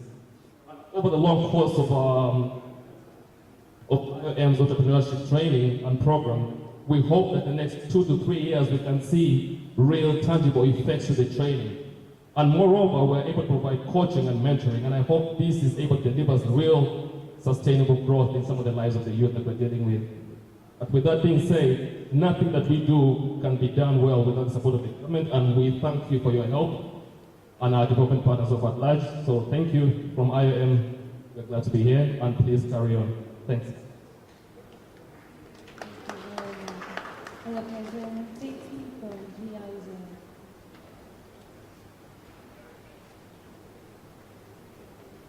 So now, ladies and gentlemen, we're here because the youth ministry has thought it fit to include young people to be part of what will benefit us, what is our cause.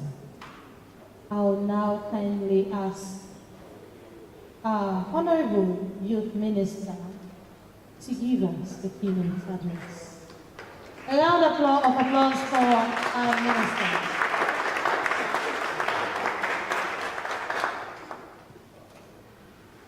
Thank you very much, Madam Chair. Honorable Deputy Minister of Youth, peers, consultants,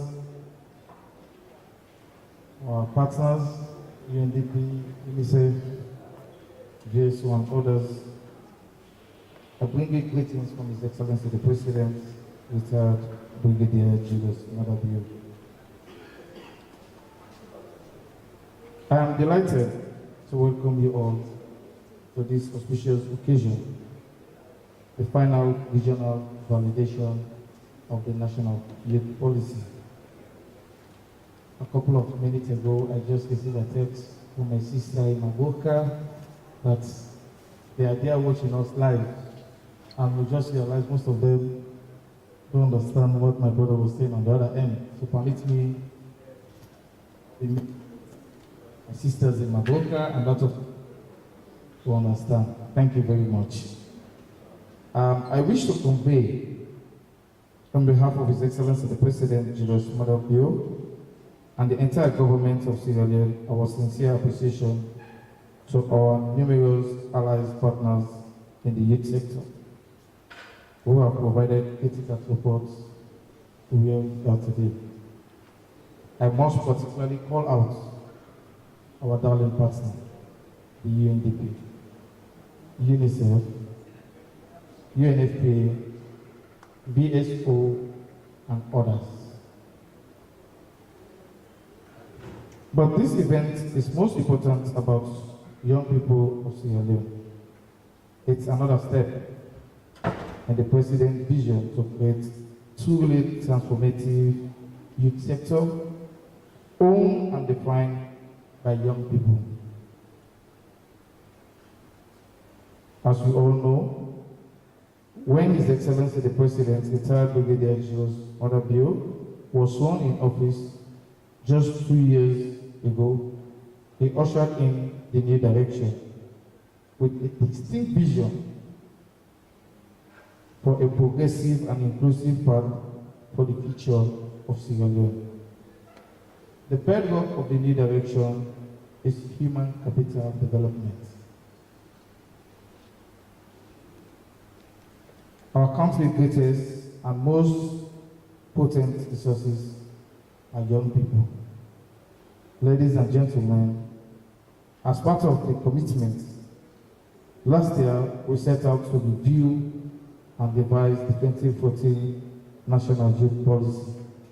I announced that we want the most participatory, the most consultative youth policy ever in Africa. That's how I challenge myself. That's how I challenge myself. We can say, when you get yourself right on top of the sky, you fall on top of the mountain. When you limit your thoughts just for salon level, sometimes it will reduce your potential. Now that make, for anything we do, we always challenge yourself globally. The current national youth policy will really give you now a document where the former president, Dr. Ahmed Tijan Kaba, we first get the first youth policy. May his soul rest in peace. Now that one, 2013, that day happened, and that one laid a solid foundation for what we enjoy today as a sector. When the talk come up, we advertise. I'm very pleased to inform this gathering that 17 consultants can apply, both local and international. But looking at the previous experience for the previous youth policy, Director of Youth and others, we don't then at the youth sector for long, but they say the previous consultants not be able to complete the job. Because you get for paying flights from the country where you come out to Sierra Leone, pay in hotel, pay thousands of dollars on a monthly basis for telling you how we for solve the problem of young people in Sierra Leone. So I'm very pleased on behalf of His Excellency the President to get somebody from Kandike, not judge and based on who said he come out, judge and based on the personal merit and the content of the policy we give you. Don't we ask yourself, now a policy we will stand the test of time, now a policy we will be globally competitive, now a policy we will reflect on what we get as Sierra Leonean. Like I will always say, challenge yourself, forget the most consultative and the most participative youth policy ever. The principle of inclusion, transparency, and alignment with the vision of the new direction government agenda have guided us through the process that last led us to the event.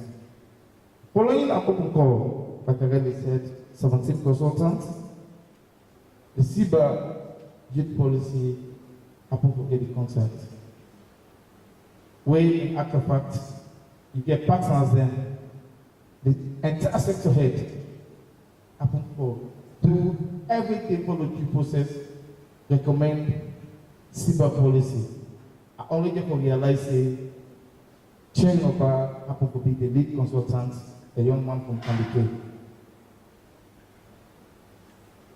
To UNICEF, you report.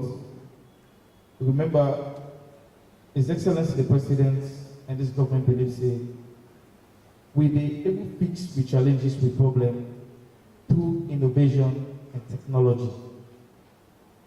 When I say one of the most consultative youth policies in Africa,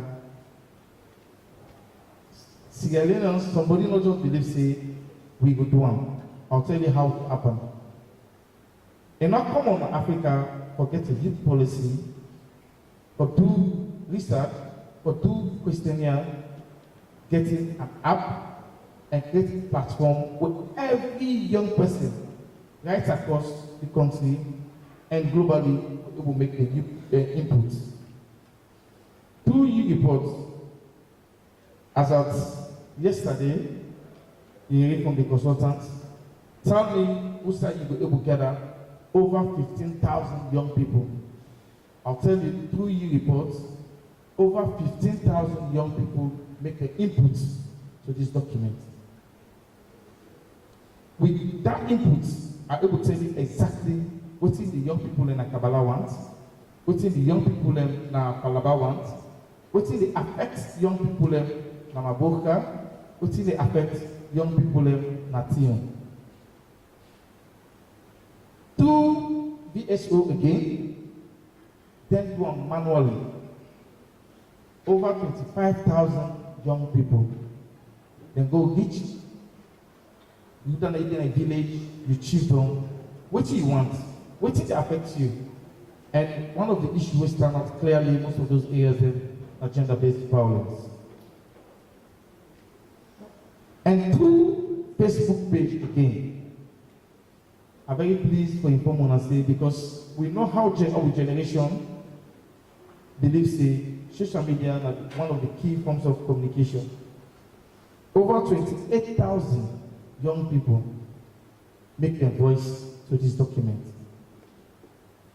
And I'm very pleased to inform this garden again saying every children in this country, every district in this country, every region of this country, today are the last one I've played on, then contribute to the youth policy where we go right across this country for bringing people in there for being represented. Thanks to you, Undp, again for that wonderful support.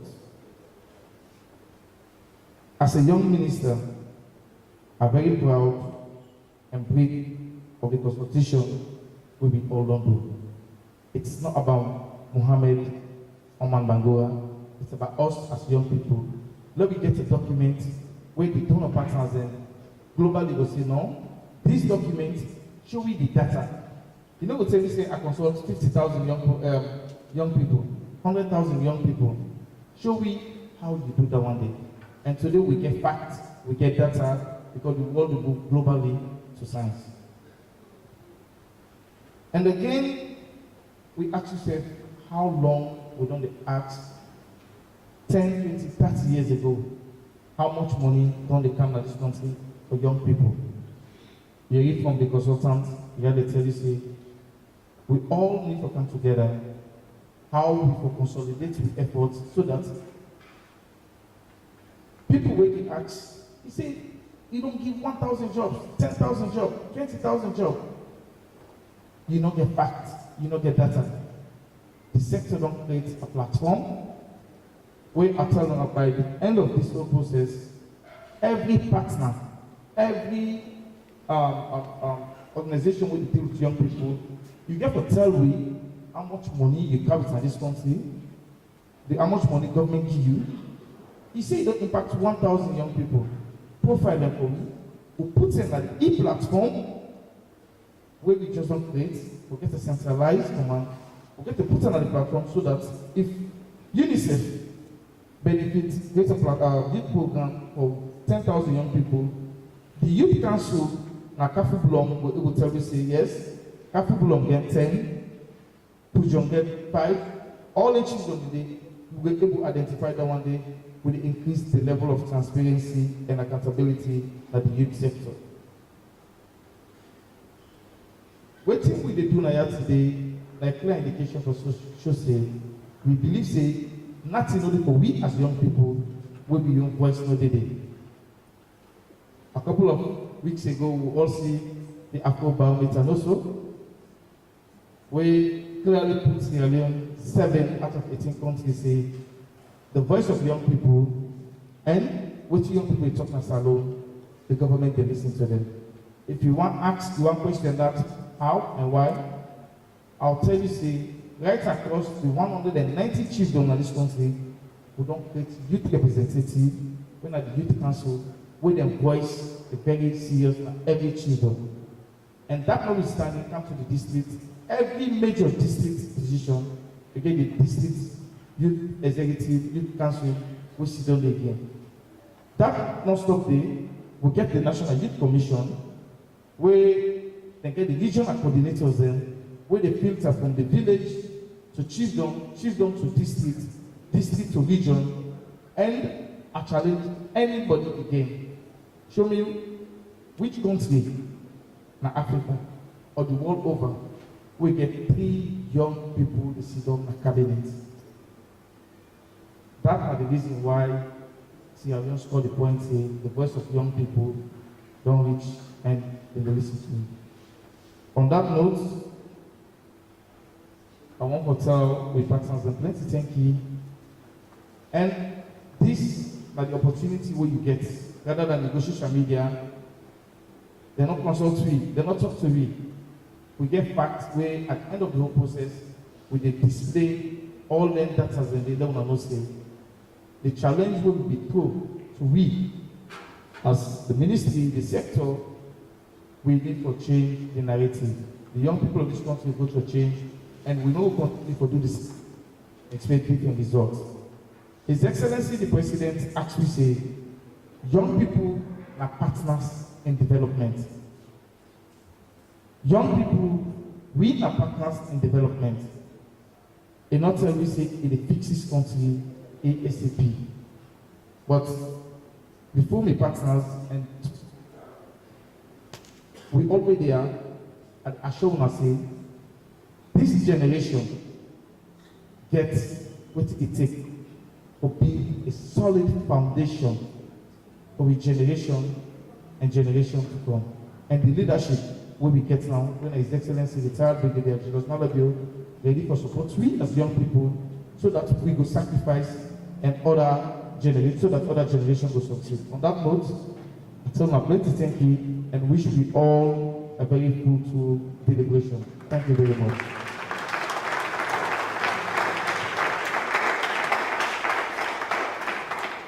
Thank you very much, Mr. Minister.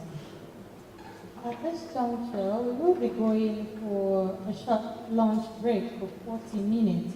But before that, I would like to recognize the following organizations: the HIMO, the Ministry of Education, Ministry of Social Welfare, the Ministry of Labor and Social Security, the Western Rural Youth Council, Global Youth Organization, and Mr. Usman C. Kunte, Director of Performance Management, HIMO. So we're going for a lunch break now, and when we come back, we will have a group out session where we will have an opportunity to have a one-on-one input into this draft document.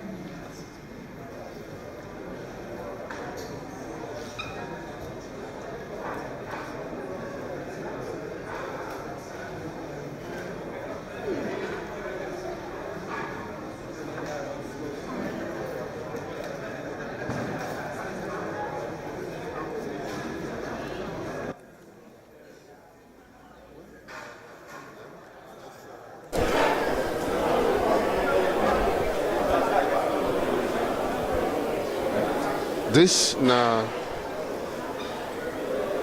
a presentation and of course the Minister of Youth Affairs just don't declare the workshop, a kind of validation with a National Youth Policy 2020.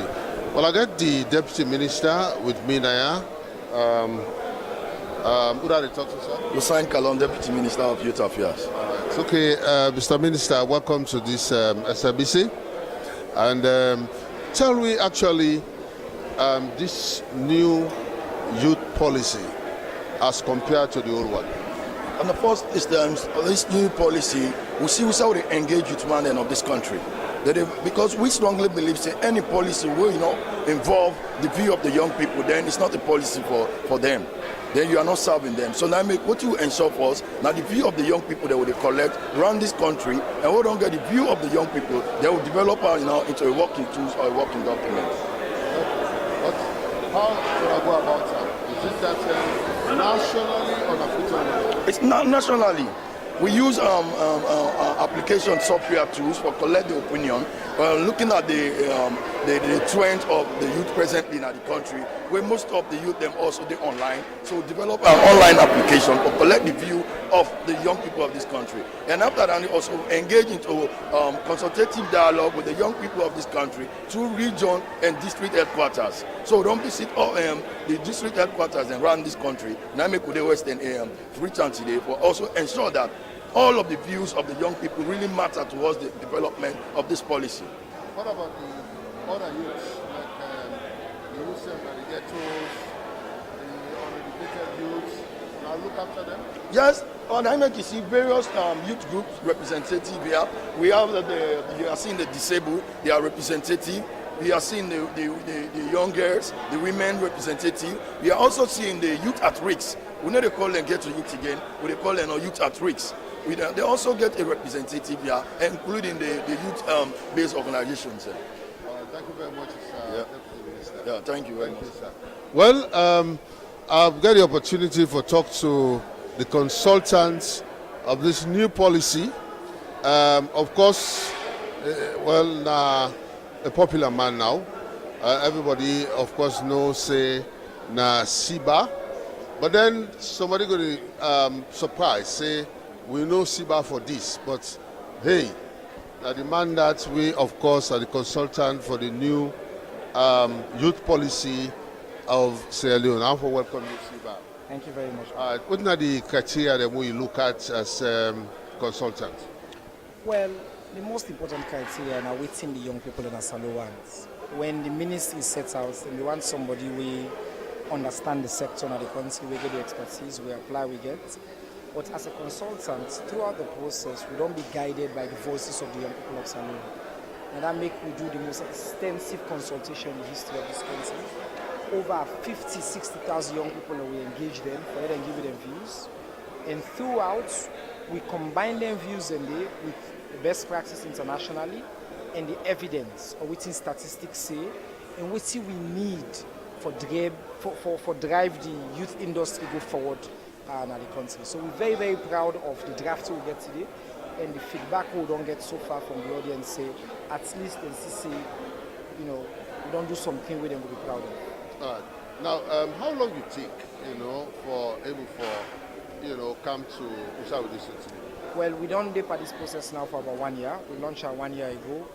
We go through a set of steps. Then first we do 1 month, we do some desk review, we analyze, we talk to the key stakeholders then, we appoint an experts panel, we go around the country first, talk to young people then, we engage with UNICEF, we do U reports, we engage with VSO, we talk to 50,000 young people across the country, then we sit down, write, we edit, we send to ministry. So the process don't go on for a year, of course, then say Corona safe cam, it's slowly done small.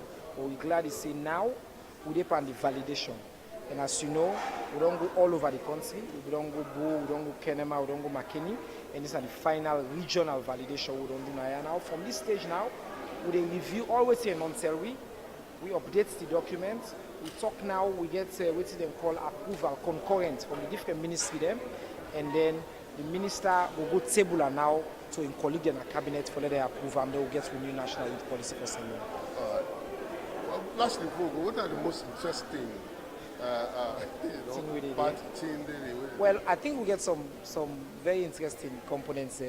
Number one is we propose for change within our youth salon. No longer 15 to 35, one cut and candle small. There are too many old youth men, as you know. So one say 15 to 29, and we outline with make students in there. We focus as well on some critical sector. They will divide into 3 sectors, 3 clusters, as people are registered. One around for jobs, for livelihood opportunities, other one are well-being, and then the third one are partnership and patriotism. So we focus on it. And then the other interesting thing is this youth policy very gender inclusive. It's a 50% of all youth positions for being now women, young women, and then men, and then it also make provision for youth with disabilities and rural youth. So now a progressive document, it is seek aspirational, it is seek for can we go forward for Musa will be there before. Thank you very much. Always I appreciate you. Thank you. All right. Well, this is just, of course, the consultant, Siba. Well, I got a young lady where they at the youth age. Well, sometimes it's not easy for just ask someone what's your age. But anyway, what's your name? Adama Jalo. Adama. You feel to say they cater for you? For your age as a woman? Yes. That's not feeling necessary. Necessary. What actually you understand for this youth policy? Well, I understand say that they try for help with the youth them, for sit down out there idly, for engage in drugs, stealing, fighting, stabbing. So as you say, this program really they bring them up for try for empower we, for let all them bad stuff and they go try for stop. Okay. Well, with what you doing so far, you know, you feel to say this in the next 5 years, it will change the youth, their attitude into this country? Yes, sir, I believe in that. Because to waiting and see them present out there today, and not say if we the youth them, because they can say if you then push you yourself need for hard you won't push. Like when they don't develop this what is here, so me believe say if we the youth them back, stand firm and try for help with young country in a mama salon, it go help we a lot. All right, thank you very much. You're welcome, sir. All right, okay, well, indeed, we're talking about, I talked to the minister. Well, like he always say, the minister na youth, and definitely na youth. Welcome, Mr. Minister. Thank you very much. I know say you feel happy today, even at this stage, we did at this validation stage. I see the kind of joy that you face because of all waiting days. But so far, how you feel to say you go for convince, you company colleague them at cabinet when this validation will not take place for convince them so that this youth policy will pass quick, make it no delay. Thank you very much, and thanks to all viewers and listeners. That one day, not to say very difficult because you get to do it fact. That is to say, you get to show the amount. We not just one, like me not just one person represent the young people. The Minister of Education, Minister of Mines. It's about how many people where you ask. It's not my view, but not the views of 80,000, 100,000. So when you present in debate, when you present your document, the president wants to see the amount of consultation we do. So to say how long you get for take, now based on the consultation we don't do, and I'll tell you, I'm very pleased with that, and the entire country reach out to everybody. We inside and out will just, I believe, say we'll just go support and no say yes. The views of young people, you're not going to change them overnight. All right, for now, we'll forget this new policy. What will I put in place for able to forget a consultant for the work? It's a process, yeah. First, you ask for clearance. Secondly, you ask for concurrence from the Minister of Finance. Thirdly, you ask for clearance from NPPA. You follow the process and you advertise. You allow people them for come and meet them up. You get the team, National Youth Service, National Youth Commission, and the partners that we get put in at the panel. I just call them and tell them, say, this is what I want. I want the most consultative and the most participatory youth policy ever in Africa. Now that kind of person they want to look for. And how we go do them? Somebody will count a digital platform where any side you day, and you don't need for the inside this hall. As I speak, you don't need for the inside this hall for label fill the form. Just go, you get the app, you get the world on send on social media, the student like us, any side of the country, you're able to fill the form. So we advertise, we do all in there. At the end of the day, I'm very pleased for getting Sierra Leonean because the past experience, you get consultant $10,000, $15,000, come overseas, can't tell you now. At the end of the day, get a hotel, and the previous policy, the consultant not be able to complete them because you get for the buying tickets every month, you get for go and come. So having a Sierra Leonean document, having a Sierra Leonean voice, and having a Sierra Leonean consultant where don't work globally, I mean, a very good step for we all as Sierra Leoneans. As Minister of Youth, how you look at the status of youth across the board? I divide them into different facets, and I'll tell you, when you talk about young people, we get what we call youth bulge. Youth bulge, now that is to say, you get more young people now in our generation than ever before. So for any time you get a set of young people we believe say yes, education are the only way out. And thanks to His Excellency the President, there is no way we go transform from left, we go right when you not get an informed population. And if we celebrate Ghana, Kenya, Rwanda, you get presidents where we don't lay that solid foundation. Say for instance Ghana, trust me, you know they rule out J.J. Rawlings. Rwanda, you know they rule out Paul Kagame.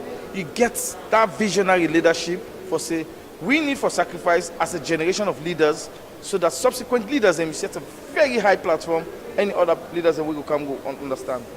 Education, there is no way we believe say you can move from left to right if you not get something like it. So that when you reach that stage, like the consultant be the laid out in premises, when you reach that stage to take decision, the most difficult stage in life to me, an adolescent. At one point, you feel in a big man. The other point, you feel in a big woman. For women them, at that point, you will see you measure period. And if you not get that kind of platform for able to decide whether if you're going at the art stream, whether if you're going at the science stream, whether if you're going at the commercial stream, at that same stage, at the same stage. If you get a population very educated, we focus on education. When you talk about education, not only for go school.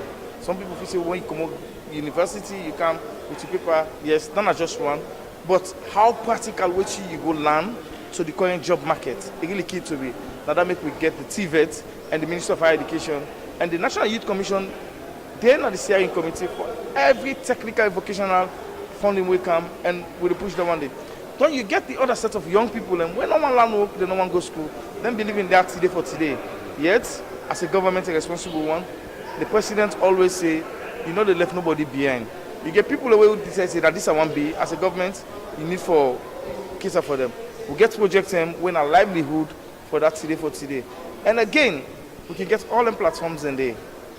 The government getting on, the parents are getting on, but I'll tell you and every viewers, now we as young people, the passion for succeed get for day in we, and for believe say, your destiny not there na your parents and your destiny not there na no government and your destiny there na you and. We they create a platform. Now we don't create the conducive atmosphere for let education no longer be a privilege. Now a civic right. Go back 10, 15, 3, 4 years ago.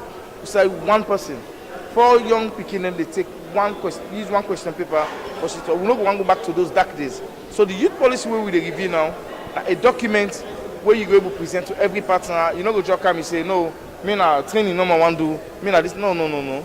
What the young people want at this country, the 100,000 young people and 200,000 young people, then say they want technical vocational training. They say they want more training on patriotism, nationalism, and try to give more power to young ladies where they always, people feel say they're not going to discuss them. And the issue about sexual reproductive health education, I'll tell you there are districts, there are regions, you know they talk about mommy and daddy business before papa and mama, and it affects you. If you not tell you picking waiting is supposed to know, you go out there and get them. And when you go out there and get them, the effect it not only be to you as a parent, but it will affect we generation and as a nation. Lastly, Minister, by the time we go down or you go down table this document after a cabinet go down approve, you know gather dust? No. When you challenge yourself, say you want the most participatory, the most consultative policy ever, it's not something you do in rush. Otherwise, reviewing a policy document not for be a boardroom decision. A policy document not for be a management decision. The people who will get the document supposed to see themselves. Going across every chiefdom across this country, going across every district across this country, every region across this country, every Sierra Leone and globally, for letting able make input here, it's a process. And I'll tell you, before the year the end, now 2020, before the year the end, the finance will go down on this, we'll get to strategic plan, then you get a clear picture. What young people want, what donors and partners and supposed to do. Because then they'll go back to those dark days, I refer to those dark days, we say people they count billions of dollars, let's say for young people. You ask them and say, so don't create your youth empowerment for 20,000 young people. Who said in day? But we generation say no, through innovation and technology, if you say you don't create job opportunity, na qualify Ruwala, then the youth council na qualify Ruwala supposed to see that and feel them. So now the only way down the way we feel is we will transform this country. Thank you very much. Thank you very much. And thanks to all of you. Thank you. All right, we get lastly a young man, your name? Mina Ambassador Noah Musa Bangua, and also a Secretary General for Dokia Youth Awareness for Development. All right, now how you see this day today, try to validate a document we will cater for all youths? Well, basically, I believe this is a right step where I believe the government take, and I want for sure this validation of the youth policy now a step where I believe they go a long way, because I get for serve the capacity building of this nation. And I want the government to try to understand, Sierra Leone go only develop for now if we focus on creativities and innovation. Yeah, then they go make Sierra Leone push go before. You know, and also when we talk about youth, for the youth to go move succeed, I believe the manpower for day for the youth to succeed, and government for provide that youth that manpower day. And students in Lim Cochrane University, they suffer right now for the past 1 year. They don't sit down.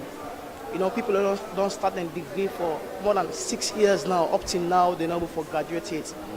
You understand? Government need for like come in and pay them fees for make them go for continue. I believe say that they go for help human capital in this nation, because if students sit down when are a youth, you understand? Because based on the national youth policy, they say 15 years to 29 years, and they become a youth. So if students in Lim Cochrane University, they like today, they don't sit down for 1 year in some months, you understand, without any education, I believe it's very frustrating, and you go lead that student there for make you go do something else. And at the end, you know, now government don't push anyhow you look at them, because government sponsor students where students expect the government aim for pay that kind of fee for make it continue. You know, it's heartrending, it's frustrating for students in Lim Cochrane. You understand? Media appeal to proper government. Now inborn student in day. You understand? Make it tap in and see how best they go for pay the student and then fee for me them go for continue. You understand? Thank you so very much. Thank you very much, sir. All right, okay. Well, of course, the youth, they appeal for encompassing youth them. And of course, you will bring your broadcast live from the YSC, and this time the Salon Broadcasting Corporation. We did all about the country and even international. And today, the validation of Youth Policy 2020. But we don't go for a break, and we go resume back just a couple of minutes after everybody go and take a breakfast lunch, and then go continue the validation, and then we go bring on some other information on I need for know. Until then, we switch over to New England, and then later we go join them back.